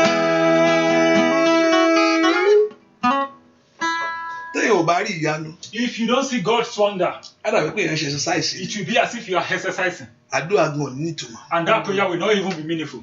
Ohun tó fi àtumọ̀ sí àdúrà What ní èsì puts ibẹ̀. a meaning to a prayer is that reward you get from it. Ohun tó fi ìtumọ̀ sí àdúrà What puts a meaning to a prayer ó ní èsì ibẹ̀. is that reward that you got from it. Tí èsì ibẹ̀ ò bá sí, When that answer is not there, àròyé lásán ni o. it will just be like a mere noise. Àròyé lásán It ni. will just be a mere noise. Èsì ibẹ̀ ló mú ìyàtọ̀ wá. Is that reward that you get from it that bring the difference? Èsì ẹ̀ ló sọ dàdúrà. Is that answer that makes it to be a prayer? Èsì ibẹ̀ ló sọ di Is àdúrà. that answer that makes it to be a Tí ò prayer? bá sí èsì And mbẹ̀, when there is no answer there, àròyé lásán it's ni. just a mere noise. Ẹ pe orúkọ Call Jésù. the name of Olúwa mi Jesus. ìfẹ́ wí lásán I mọ́. don't want to speak in vain. Olúwa mi ìfẹ́ wí I lásán don't mọ́. want to talk in vain. Olúwa mi ìfẹ́ wí I lásán don't want mọ́. to talk in vain. Ṣé bí wọ́n sọ ẹ́ kí n béèrè You pé say tí ń I béèrè should ní gbà? ask that whosoever has will surely. Ó ní ẹ ti ń kanlẹ̀kùn ló máa ń You ṣí say fún. whosoever knock will be Ó ní opened. ẹ ti ń wá kiri ló máa ń gbà. Mo wá wá sọ́dọ̀ ẹ I have lónìí. searched and come to you there. Mo wá ògo mi wá I have sọ́dọ̀ ẹ come to lónìí. search for my glory today. Mo wá ògo mi I wá have sọ́dọ̀ ẹ come to lónìí. search for my glory from Mo you wá today. ọmọ wá sọ́dọ̀ ẹ I have lónìí. come to search for children Mo from wá you today. ìyanu wá sọ́dọ̀ I ẹ have come lónìí. to search for miracle from Mo you wá today. àṣeyọrí wá I sọ́dọ̀ have rẹ come to lónìí. search for success from Ó you ní ẹ ti today. ń wá kiri ní Say nígbà. whosoever search will Mo ti surely wá wá find. sọ́dọ̀ I ẹ. have come unto you Ó yá today. ṣe bẹ́ẹ̀ ní ayé Lord, do mi. it for me Ó today. yá ṣe bẹ́ẹ̀ ní Lord, ayé do àwọn it for èèyàn me in the yìí. life of my children. Ṣe bẹ́ẹ̀ ní gbogbo Do ọ̀nà it mi in gbà. every area of Ó yá wọn náà lánàá gbàdúrà. Orúkọ Jésù. Àdàlí ànánàmá kàdámàkà bàbá sàkàjà. Lé nànàmá kó bá gàgà. Mi ìfẹ́ wí lásán mà. Lánàá kó gbàdúrà ògbúdọ̀ wí lásán mà. Ògbúdọ̀ wí lásán mà. Ògbúdọ̀ wí lásán mà. Àlàmà kàtàtàtàtà. Àlìmàkú sọ̀tọ́lì kẹtẹ̀lẹ̀. Ẹ bí orúkọ Jésù. Ẹ fi àánú ṣe tèmi fún mi. Ẹ fi àánú ṣílẹ̀kùn rè mi. Ẹ fi àánú lànà àbáyọ fún ayé mi. Orúkọ Jésù. Ó ní kí ọ̀nà àbáyọ kó là. Ó yá gbé iṣẹ́ mi dìde. Gbé ọ̀nà mi dìde. Ó yá gbúàdúà lórúkọ Jésù Kristi. Olúwa wa. Ẹ fi orúkọ Call Jésù. the name of Jesus. Gbogbo agbára tó ní kí kankan máa rákòrò ní ayé Every power mi. that says I should be dragging. Gbogbo agbára tó ní kí kankan máa rákòrò ní ọ̀nà Every mi. power that says I should be crumbling. Gbogbo agbára tó ní kí kankan máa rákòrò. Every that said things should be Kó crumbling in máa my lọ life. tíkẹ́, kó máa lọ tíkẹ́, That's kó máa lọ just be tíkẹ́. moving slowly. Kó máa jàgàrà, kó máa That it should not. wọ agbára náà gbọ́ You Olúwa. no power hear the voice Ó of yá God. parẹ́ láti sísìn lọ. Disappear now. Parẹ́ láti sísìn lọ. Disappear now. Parẹ́ láti sísìn lọ. Disappear now. Parẹ́ láti sísìn lọ. Disappear now. Parẹ́ láti sísìn lọ. Disappear now. Dáwọ́ dúró láti sísìn lọ. Put come to an end in my Gbogbo life. agbára tó ní kí n máa kà máa Every rákòrò. strange power that says I Èyí should tó be fẹ́ kí dragging. ọjọ́ lọ mọ́ ọ lọ́wọ́. That said Ẹ gbọ́ ọ̀rọ̀ Olúwa. Hear the voice Ó of yá Jesus. pòórá. Disappear. Ó yá pòórá. Disappear. Ó yá pòórá. Disappear. Àwọn náà lanu kó gbàdúrà. Turn that to Orúkọ prayer. Jésù. Orúkọ Jésù. Gbogbo agbára tó ní kí n máa kà máa rákòrò. Kí nǹkan máa yàgàrà, kí nǹkan máa ṣẹlẹ̀ ní àkókò tó yẹ kó ṣẹlẹ̀. Gbogbo agbára tó tí kí nǹkan máa ṣẹlẹ̀ nínú ayé rẹ tó yẹ kó ti ṣẹlẹ̀. Ní àkókò tó yẹ kó ní ìyanu. Gbogbo agbára tó ní kí nǹkan máa rákòrò kó máa lọ tíkẹ́. Ní orúkọ Jésù, mòkò bẹ́ẹ̀rì mòkò sàtà. Mayele mòkò bẹ́ẹ̀rì bàtà tẹ̀légàdà. Ẹ pe orúkọ Jésù. Gbogbo agbára tó ní kí nǹkan máa rákòrò. Ní ọ̀nà mi. Gbogbo agbára tó ní kí nǹkan máa rákòrò. Gbogbo agbára tó gbé ayé mi pamọ́. Gbogbo agbára tó gbé ọ̀nà mi pamọ́. Gbogbo agbára tó gbé iṣẹ́ mi pamọ́. Oyóyóyóyó. Ẹ gbọ́ ọ̀rọ̀ Olúwa. Olúwa bọ̀ wí. Olúwa bọ̀ wí. Olúwa bọ̀ wí. Olúwa bọ̀ wí. Olúwa bọ̀ wí. Olúwa bọ̀ wí. Masanda yìí mo kò sàtà. Ní mele omi kò sóto tẹ́lẹ̀. Labalaba katakata. Ẹ fi orúkọ Jésù. Olúwa bọ̀ wí. Gbogbo agbára tó ní kí iṣẹ́ mi máa rákòrò. Gbogbo agbára tí ò fẹ́ kí ìyanu mi ṣẹlẹ̀. Ẹ gbọ́ ọ̀rọ̀ Olúwa. Olúwa bọ̀ wí o. Olúwa bọ̀ wí o. Olúwa bọ̀ wí. Olúwa bọ̀ wí. Gbogbo agbára náà. Olúwa bọ̀ wí. Gbogbo agbára náà. Olúwa bọ̀ wí. Gbogbo agbára náà. Olúwa bọ̀ wí. Olúwa bọ̀ ipá náà wí. Ipá yìí ní orúkọ Jésù. Ipá yìí ní orúkọ Jésù. Olúwa bọ̀ wí lórí ayé mi. Olúwa bọ̀ wí lórí ọ̀nà mi. Olúwa bọ̀ wí lórí ọ̀nà mi. Olúwa bọ̀ gbogbo ipá àtàwí. Gbogbo agbákagbára. Olúwa bọ̀ wí gbogbo òkòwò. Olúwa sọ́dà sàn. Ó di asán o. Gbogbo oníṣẹ́ òkùnkùn tí ń daṣẹ́ àdúró. Gbogbo iṣẹ́ òkùnkùn. Ètò gbòǹgbò òpópábá. Olúwa bọ̀ wí. Olúwa bọ̀ wí. Ní orúkọ Jésù. Olúwa bọ̀ wí. Ní orúkọ Jésù. Olúwa bọ̀ wí. Ní orúkọ Jésù. Olúwa bọ̀ wí. Gbúà dúà lórúkọ Jésù Kristi. Olúwa wá. Amen. Ó yá wáyà méjì kó fi ránṣẹ́ sí. Can you just share that with two people? Fi ránṣẹ́ sẹ́yìn méjì. Share it with two persons.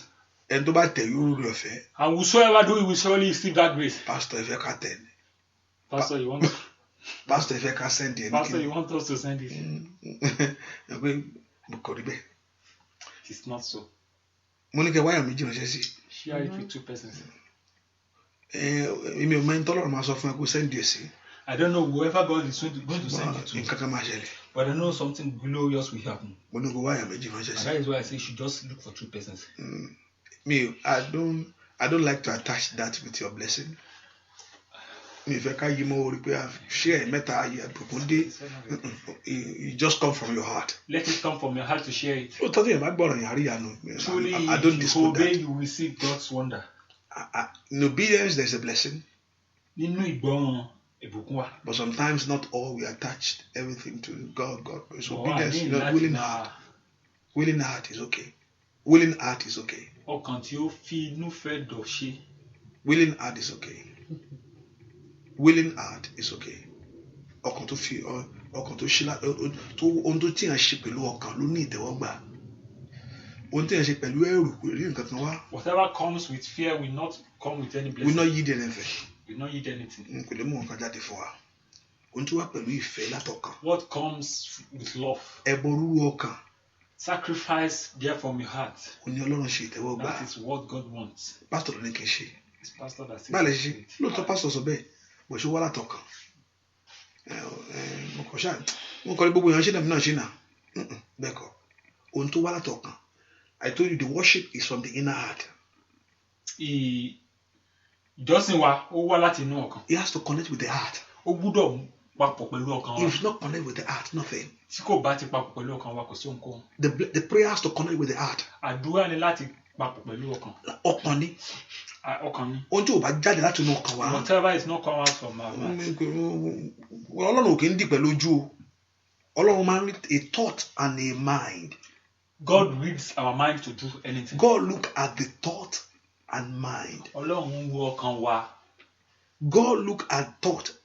Tí n bá fi owó sínú gbá ohun kí ni tí mo fi ṣe tó wọṣọ ọgbọ́n Ọlọ́run wò kó o jẹun Ọlọ́run wò. Every thought of a man there's a thought. Every action of a man there's a thought behind it. Gbogbo ohun tá à ń ṣe pátápátá èrò ọkàn wa Ọlọ́run mọ̀ nípa rẹ̀.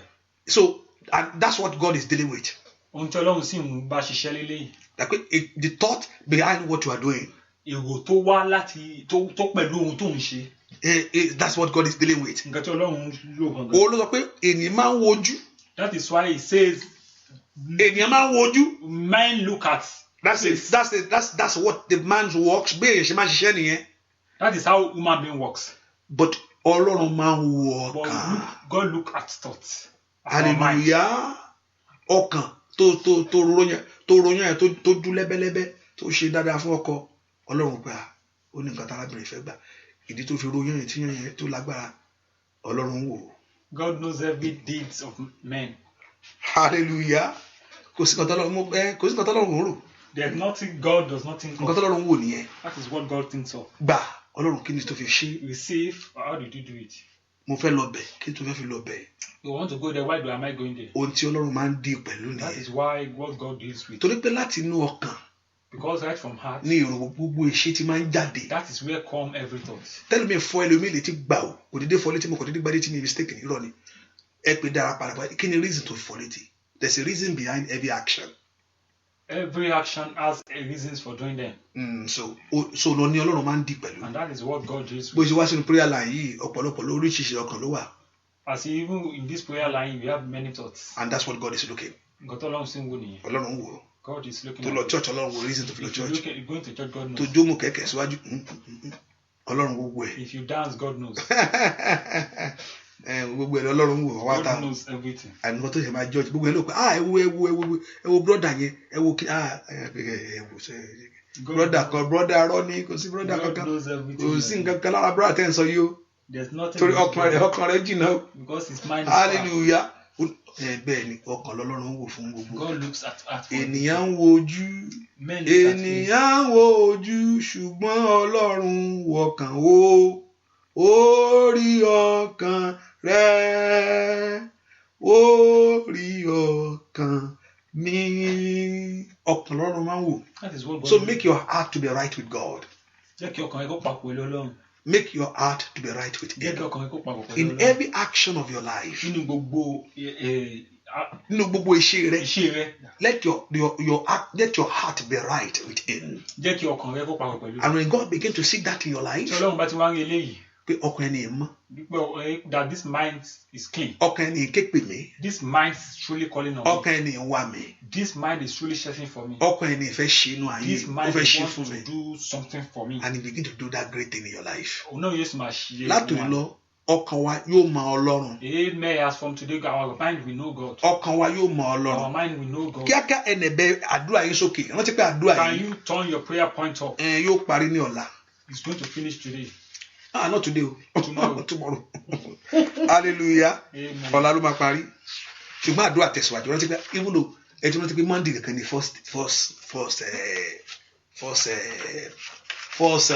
first day in The month. on the so àti jù wẹ́rẹ́wẹ́rẹ́. Hallelujah. Ọ̀pọ̀lọpọ̀ àzọ́pà wẹ́rẹ́wẹ́rẹ́ rẹ̀ ti ní jù rí. Hallelujah. So prayer continue. Àdúrà ò gbúdọ̀ tán. Ibùdó kọ́lọ̀ kó orí ìyanu yẹn kò gbúdọ̀ tán. Bẹ́ẹ̀ kó nẹ̀bẹ́ sókè síwájú Ọlọ́run. Bẹ́ẹ̀ kó sọ fún Ọlọ́run alààyè. Olúwa rántí mi. God remember me. Olúwa rántí mi. Lord remember me. Olúwa rántí mi. Lord remember me. Ohun tí mo béèrè agbára rẹ ká. What I'm asking for, you can do it. Kí ni mo béèrè tó ò lè ṣe? It is just too simple for you to do. Ṣé ọmọ ni mo sọ pé kò fún mi lórí This child fún mi? you were saying you should give me that you have not. Olúwa ẹ̀bẹ̀ mi rèé. This is my plea before you. Olúwa ṣílẹ̀kùn àánú fún Lord, mi. open doors of mercy for me. Olúwa má tẹ dààmú lórí ìbéèrè mi mọ́. Don't let me wonders about Olúwa fi orin rẹ̀ rọ̀ mí lọ́rùn. Father, let this good thing come. Ọlọ́run ẹ̀bẹ̀ ta ni mo fẹ́ sọ fún mi tí n bá sọ fún ẹ ta ni mo tún fẹ́ If sọ I fún. don't tell you, what else do I want to tell? Ta ni mo fẹ́ fọ̀rọ̀ mi lọ? Who else do I want to tell? Nígbà tí n bá sọ fún ọ bàbá. It is when I make Ẹ up my jẹ́ mind. rí ìyanu ayé Let me mi. see miracle. Ẹ má jẹ́ ń dààmú Don't mọ́. let me wonders about. Ọlọ́run la ń pe Jésù. Call the name of Jesus. Fọwọ́ agbára ẹ̀ lórí ọ̀rọ̀ mi Use your sẹ́. power to show. Ẹ bá ogun ìwí ogun ìmí Come òjò ọ against lọ. this problem in my life. Ogun mi ò ju ọ lọ. This problem is no more than you. Ìdààmú mi ò ju ọ This lọ. problem is no more than you. Ẹ̀gàn mi ò ju ọ This lọ́rọ̀ lọ. problem is no more than you. Ìwọ ló sọ fún mi pé Ọlọ́run alààyè ni You are the one that say you are a ọ́. living Ìwọ ló sọ God. pé alágbára You ni are the one that say you are ọ́. a Mo sì powerful God. gbàgbọ́. And I believe. Mo gbàgbọ́ ní ọ̀rọ̀ I rẹ. believe in your Ẹ word. ṣílẹ̀kùn rẹ̀ Open fún the mi. door for success Ṣàánú for fún me. mi ni. Have mercy Ó upon dà me. ṣàánú mi. Have mercy upon me. Bóyá ṣàánú Have mi. mercy upon me. Ṣàánú Have mi. mercy upon me. Ṣàánú Have mi. mercy upon me. Ṣàánú mi. Mercy upon me. Ṣàánú lẹ́yẹ. Have mercy upon me. Ṣàánú mi. mercy upon Àìní màkàìní ṣàìdá. Ẹ fi orúkọ Jésù. Call the name of Olúwa Jesus. ṣàánú Have fún mi. mercy upon me. Ó yá ṣàánú mi. Ṣàánú mi ni kò ṣe. Àánú mi ni kò ṣe. Ó yá ṣàánú mi. Sọ fún pé Jésù ṣàánú mi. Jésù ṣàánú mi. Àìní màṣàìdá. Ṣàánú ayé mi bàbá. Ọlọ́run lanu kò porúkọ Jésù. Ọdún yóò gbọdọ̀ tún pamọ́ mi lọ́wọ́. Mo ti fẹ́ wọnú oṣù tuntun lọ́wọ́ oṣù tí fẹ́ parí. January ti fẹ́ lọ. January ti fẹ́ lọ bàbá. Ìyí ni bàgàdà wa. Ẹ ṣàánú fún mi nẹ. Ẹ ṣàánú fún mi nẹ. Ìrìn ayé mi mà wúlà bàkàsátà. Olóò lè ṣe ni mo fi wá o. Olóò lè ṣe olóṣàánú fẹ́ tó ṣàánú fún. Ó yà fi àánú wo ọ̀rọ̀ tèmi. Àmẹ́sàn mi. Ẹ jẹ́ kí ìrìn ayé mi tẹ̀ mí lọ́wọ́. Ẹ jẹ́ kí ògo mi dé fún mi. Mayala makuta tata. Bagali makasata yaba. Mẹtẹkí ni mo kó tọ́tọ́ lé. Ẹ gbọ́ ẹ̀bẹ̀ yìí. Ẹ gbà fún mi sẹ́. Ẹ gbọ́ ẹ̀bẹ̀ yìí. Ẹ ṣàánú fún mi sẹ́. Ẹ gbọ́ ẹ̀bẹ̀ yìí. Ẹ ṣílẹ̀kùn fún mi sẹ́. Ẹ gbọ́ ẹ̀bẹ̀ yìí. Ẹ mú orin lé mi lọ́wọ́. Ẹ gbọ́ ẹ̀bẹ̀ yìí. Ẹ lànà ògo. Ẹ gbọ́ ẹ̀bẹ̀ yìí. Ẹ dá wọn lọ́wọ́. Yìí kàtàlì màsódìà. Olúwa ṣe bẹ́ẹ̀. Ọ̀nà là. Ọ̀nà là. Ọ̀nà là. Ọ̀nà là. Olúwa kó gbóhùn tẹ̀ ń sọ. Olúwa kó dáhùn lórí ẹ̀ tẹ̀ ń sọ. Olúwa kó ṣe bẹ́ẹ̀. Olúwa ṣe bẹ́ẹ̀. Ṣe bẹ́ẹ̀ bàbá. Gbogbo agbá ìdíwọ́ ẹ kúrò. Ẹ gbọ́ Olúwa. Bẹ́ẹ̀ ni ó sì rí. Jésù Kristi Olúwa wa. Ìwọ Ọlọ́run Ísírẹ́lì tó pọ̀ nípa tàgbàrà. Ó dalẹ̀ àwọn tí ẹ rí. You never denied your own people. Ó dalẹ̀ àwọn tó tí ẹ rí Ọlọ́run. You have never betrayed those who truly come to you. Ó sì kìí ṣèyàn. Ó sọ pé ó kìí ṣèyàn. You are not a man. You said so. Tí máa ń parọ́ tó máa yí ọ̀rọ̀ padà. That lies or changes word. Ọlọ́run ni ọ́. You are a God. Ìdí tí ò fi ń parọ́. Why you don't lie? Tí ò jẹ́ kí n change ọ̀rọ̀ rẹ̀. And you never change your word. Torí kò sẹ́ni tó máa give account fún. Because nobody is there to you. You are not giving an account to anybody. Ohun tó bá sọ ló sọ. Whatever he says is what he says. So kò sẹ́ni tó máa lọ sọ pé kí ló wá sọ yẹn. Nobody will challenge whatever you have said. Whoso so ohun tó bá ti sọ ló sọ. So whatever you say is what Kò you lè kọ́rọ̀ jẹ. He never takes back his word. Torí kò sẹ́ni tó máa lọ sọ̀rọ̀ fún. Because nobody is there to report. Kò sẹ́ni tó máa lọ ṣàlàyé ara ẹ̀ He's fún. not ready to report to O ò ṣe anybody dáadáa. that he does it good. O ò ṣe dáadáa. Ohun tó bá wù mo ṣe, ohun tó bá wù mo He ṣe. does whatever he wants. Kò sẹ́ni tó lè mú ọ sí. No one there will do you. Ọlọ́run Ísírẹ́lì. Do the God of Israel. Ẹ̀bẹ̀ àwọn èèyàn yìí rèé. These are the plea of your people. Mo fẹ́ kí ogun ìrákòrò àti ìdádúró kó kúrò. I want every power of crumbling to disappear in their life. Mo fẹ́ kí ogun ìfàsẹ́yìn kó kúrò lórí ọ̀rọ̀ I yìí. want every power of dragging to move Mo away fẹ́ from kí their o life. ṣe ìyanu yìí fún àwọn I èèyàn want you yìí. to do these wonderful things in their life. Mo fẹ́ kó o fi ẹ̀rí tẹ̀lé ọ̀rọ̀ I yìí. want you to follow it with testimony. Olúwa, mo fẹ́ kó o fi ẹ̀rí tẹ̀lé ọ̀rọ̀ I yìí. want testimony to follow these things. Bàbá mi, mo fẹ́ kó o fi ẹ̀rí tẹ̀lé ọ̀rọ̀ I yìí. want testimony to follow these things. Mo fẹ́ kó o fi àmì láhàn lórí I ọ̀rọ̀ want you to yìí. show forth great signs over these things. Lórí ohun gbogbo tí àwọn èèyàn yìí kọ. Over everything these people have written. Mo fẹ́ kó o fi ọwọ́ agbára rẹ I hàn want you to bẹ́ẹ̀. show your power there. Mo fẹ́ kó o fi ọwọ́ ìyanu rẹ hàn I káyé mọ̀ want pé to ìwọ ni show your Ọlọ́run. power. People should know that you are God. Bàbá mi o, mo My lọ ṣe God bẹ́ẹ̀. can do that in Jesus' name. Rántí Amen. májẹ̀mú ọ̀rọ̀ rẹ ṣe bẹ́ẹ̀. Remember your word and do it. Rántí ọ̀rọ̀ rẹ ṣe bẹ́ẹ̀. Remember your word and do it. Amen. Fi àmì oore hàn mí kàpárò sáńdà Show yẹ̀dẹ̀. forth your power of goodness. Màyí ni màkúṣà dáàdì bàkó pẹ̀rẹ́ kàtẹ́ yẹn. Fi àmì ìṣẹ́gun hàn lórí ọ̀rọ̀ yìí. Amen. Ìwọ tó dúró tàwọn ti ṣáájú. You would have stood with your people. Ètò sọ bẹ́ẹ̀ tó sì rí bẹ́ẹ̀. And they said so and it comes to pass. Ìwọ tó dúró tàwọn ti wà You ojú. stood with your people. Tó o dà wọ́n rí. And you never Mo ti wá betrayed dúró them. síwájú àwọn I èèyàn have yìí. come and stand in Ẹn front of tó these rọmọ people. bí wà bí o. There are people who are don't have Ẹn tó children. wá wo ìgbélu wà There are bí. people looking for green card. Ẹn tó wá ìwòsàn fún There ọmọ are wà people bí. looking for you. Ẹn tó wá ìmúláradá wà There are bí. people healing. Ẹn tó wá àṣeyọrí wà bí. There are people looking for Gbogbo tó ń wá. everything. Mo They ti are ní kan wá, wọ́n ti wá dé They said they báyìí. should come and they are Ní here orúkọ now. Jésù, ó yá náwó agbára rẹ̀. Show forth your Ó power. yá náwó ìṣẹ́gun ẹ̀. Amen. Ó tẹ́ sọ, ó yẹ rí gbà. Amen. Bẹ́ẹ̀ ṣe kọ́ lórúkọ Jésù, kó rí bẹ́ẹ̀. Established. Bẹ́ẹ̀ ṣe sọ, As you have bẹ́ẹ̀ ṣe béèrè, kó rí bẹ́ẹ̀. It is established. Ẹ̀rí kó tẹ̀lé. Make testimony for Ẹ̀rí kó tẹ̀lé. testimony for Ẹ̀rí kó tẹ̀lé. testimony for Ẹ̀rí kó tẹ̀lé. testimony for Alágbára tó lọ́tì, Olúwa ṣe máṣá. Ẹni tó sọ pé kò sí ọ̀nà, ẹ fi ṣàtẹ̀gùn. Amen. Ó yẹ rí gbà. Amen. Atẹ́gùn òré fẹ́lù yìí. Amen. Atẹ́gùn ògbó fẹ́lù yìí. Májẹ̀mú òkùnkùn di asán. Covenant of Gbogbo agbára òkùnkùn di asán. Kò ṣeé ṣe di asán. Kò ṣeé ṣe di asán. Ẹ rí gbà látòní lọ. Àánú dájú fún yín. Àánú dájú ní gbogbo ọ̀nà. Àánú dájú ní gbogbo ọ̀nà. Ó ti rí bẹ́ẹ̀. Bẹ́ẹ̀ ni ó sì rí. Àgbè Jésù ga lára mi. Àgbè Jésù ga lára mi. Àgbéga, àgbéga, àgbéga.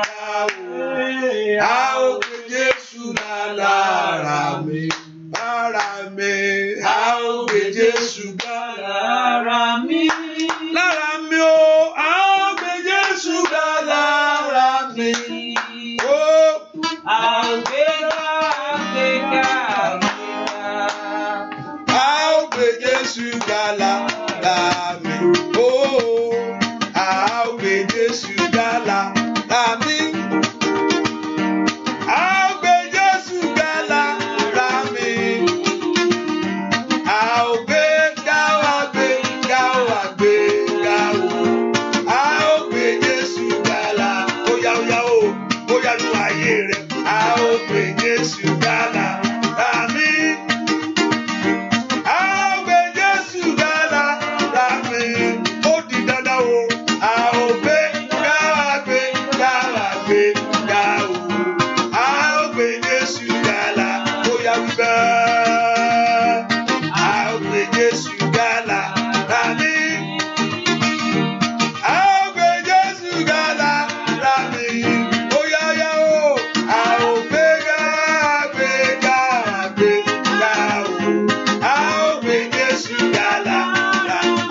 Jésù kó jẹ́ ní gbígbé As from today, may God be exalted in your life. Àmì oore kó tẹ̀lé ayé ẹ̀. May good signs follow your life. Gbogbo èèyàn tó wọnú àdúrà yìí. Everyone that comes to this prayer, Gbogbo èèyàn tó ké pe Ọlọ́run nínú everyone àdúrà that yìí. calls upon the name of God, Olúwa yóò ṣe òun lánàá God ayé will rẹ̀. do wonders in your life. Àmì oore ìyanu yóò tẹ̀lé ọ̀rọ̀ rẹ̀. Signs for goodness will follow your Gbogbo èèyàn life. tó wọnú àdúrà yìí. Everyone that comes into this prayer, Gbogbo èèyàn tó ké pe Olúwa. everyone that called upon the name of Tẹ̀sí God, ìgbàgbọ́ ké pé that and you called him in faith, àmì ire yóò tẹ̀lé ọ̀rọ̀ rẹ̀. signs for goodness will follow your life. Ògo Olúwa yóò sì farahàn. Glory of God will show forth in your life. Bẹ́ẹ̀ ni ó sì It rí. is so. Olúwa yóò fún ẹ ní ẹ̀rí. God will give you testimony. Olúwa yóò fi ayé rẹ fún ayé rẹ ní God will ẹ̀rí. give your life a testimony. Bẹ́ẹ̀ ni ó sì rí. It is so. Láì lórúkọ Jésù Kristi. In Jesus. Olúwa wa mighty name. àmín àmín Amen. àmín àmín lórúkọ Jésù hallelujah Hallelujah. hallelujah Hallelujah. praise the Lord. Hallelujah. Náà gbé òróró yẹn jáde. Can you turn up, bring that oil? Ìwọ Ọlọ́run tó pọ̀ nípa tàgbára. You God that is mighty in power. Òróró yìí ń fẹ́ kó má jẹ̀mú ọ̀rọ̀ rẹ kó wọnú ẹ̀ I lọ. want your covenant of your Lord to enter this oil. Gbogbo èèyàn tó bá lo òróró yìí Everyone that use this oil, ní ìgbàkigbà tẹ́ bá lò ó, whenever you use it, agbọ́ Ọlọ́run kó tẹ̀lé. the power of God follow it. Ìyanu Ọlọ́run kó The tẹ̀lé. wonders of God follow it. Ìyanu Ọlọ́run kó The tẹ̀lé. wonders of God follow it. Ẹ rí ìwòsàn nípa rẹ̀. Receive that healing. Látàrí òróró ìkẹrí ìyanu From Ọlọ́run. this soil, receive God greatness. Gbogbo ìgbà tẹ́ bá lọ síbẹ̀ tẹ́ láti gbé dání Whenever láti you lò call ó. upon God in through Mo this bẹ̀ oil, Ọlọ́run Ísírẹ́lì kó rántí má jẹ̀mú I ìpè rẹ̀. call upon the God of Kẹ́ ẹ gba ìtúsílẹ̀ ní gbogbo receive ọ̀nà. that healing. Lórí ohunkóhun tẹ́ bá lò sí. Whatever you use it Kẹ́ ẹ upon, rí ìtúsílẹ̀. may you receive that Kẹ́ ẹ healing. rí agbára Ọlọ́run kó May tẹ̀lé you òróró see ìjáde. that power of Kó God in this tẹ̀lé òróró oil. ìjáde nínú May the ayé. power of God follow this Gbogbo oil. ẹgbẹ́ ilé ọmọ kọ́mọ kó sàn. You give it to Kẹ́ ẹ children in níbikíbi faith. tẹ́ bá fi sí kànáà kó là. Whenever you apply it, Kẹ́ ẹ fi para kí àánú kó ṣẹlẹ̀. you got pin on your Gbogbo body. ìgbà tẹ́ bá lò ó. Whenever you apply it, Ògo Olúwa kó the glory tẹ̀lé. of God follows Bẹ́ẹ̀ it. ni ó sì rí o. It is so. Láì lórúkọ Jésù In Kristi. Jesus' mighty Olúwa wa name. àmín àmín àmín In lórúkọ Jesus' name. Jésù hallelujah Hallelujah. praise the Lord. Hallelujah. Ẹ jẹ́ ká fi sọ́kàn pé àdúrà ìtẹ̀síwájú ní ọ̀lẹ́ yìí, and the prayer is continued this evening, but it's not going to be 5, it's going to be 4. I'll be coming back by 4. Yes, I'll be coming back by 4 to pray. Even it's Yoruba too, but I'll be coming back by 4 so I can finish earlier. There's an assignment before me. Hallelujah. Hallelujah. So I can finish by 4. And also to prayer continue tomorrow. Àdúrà tẹ̀síwájú lọ́la. And that tomorrow, I said, is the we're going to take Holy Communion. So the Holy Communion tomorrow, we're going to take Holy Communion. Tomorrow, I'm going to and it's going to happen in the church. Yeah, it's going to happen in the church in the morning, and it's going to happen maybe in the evening. I come back, so we pray. And I believe also the prayer continue. I still believe that prayer continue by God's grace, but I know that the Lord Jehovah God will do great. And the prayer continue is every day time we'll pray. So it's not like you pray so the prayer continue. I will not say the prayer has come to an end now, So remember, even though the first is on Monday, when the first is on Monday, let's also we lift our voice to God and commit February into the hand of God. And I know that He will do great things for us in the name of Jesus. And also, mo gbàdúrà pé ìyanu kó ṣẹlẹ̀ nínú ayé yín. Ẹ bá mi gbàdúrà fún arábìnrin kan tí ọmọ wọn wà lọ́sítítù pé Ọlọ́run Ísírẹ́lì kó wo ọmọ yẹn sàn kí ìwòsàn kó dé bá ọmọ yẹn. Ẹ bá mi porúkọ Jésù. Ọmọ tó wà lọ́sítítù yẹn kó lóra kó wòsàn kó yè kó má ṣe kú. Kẹ́ẹ̀dé Jésù kó ra ẹ̀mí ẹ̀ padà. Kí má jẹ̀mú ikú kókò lórí ẹ̀. Ní orúkọ Jésù, kí má jẹ̀mú ikú kókò lórí ayé rẹ̀. Kí má jẹ̀mú ikú kókò lórí ọ̀nà rẹ̀. Kí má jẹ̀mú ikú kókò lórí ayé ẹ̀. Kó má ṣe dòkú, kó yè, kí ọ̀rọ̀ Ọlọ́run kó wá sí ìmúṣẹ. Bẹ́ẹ̀ ni ó sì rí. Láì lórúkọ Jésù. Olúwa kó wo ọmọ ẹ̀ sàn. Thank you, my daddy. Thank you, Holy Spirit. Olúwa kó wo ọmọ ẹ̀ sàn. Àti gbogbo àwọn tó ń wá ìwòsàn náà kó gba ìwòsàn. Gbogbo ẹ̀yin tẹ́ ń wá ìwòsàn ẹ gba ìwòsàn. Those who are trusting of your healing, receive your healing. Olúwa ṣe bẹ́ẹ̀. Gbogbo ẹ̀yin tẹ́ ń wọ́ ọmọ ẹ̀rọ ọmọ bí o. Ọlẹ́ ayọ̀ kó sọnù yín. Nínú ọdún yìí á ní ẹ̀rí ọmọ tó pọ̀. Nínú ọdún yìí á ó ní ẹ̀rí pé àwọn èèyàn bímọ tọ́mọ pọ̀. Gbogbo ẹ̀yin tẹ́ ń wọ́ ọmọ á ó ní ẹ̀rí pé ọmọ pọ̀. Bẹ́ẹ̀ ni ó sì rí. Láì lórúkọ Jésù Kristi. Olúwa wa àmín àmín àmín lórúkọ Jésù hallelujah. So let us put in mind that the prayer continue by God's grace by 4 this evening, and the Lord Jehovah God will help you and do great things for our life in Jesus' name. So God bless you. Stay blessed and stay secure. See you by 4 o'clock. God bless you. Bye-bye.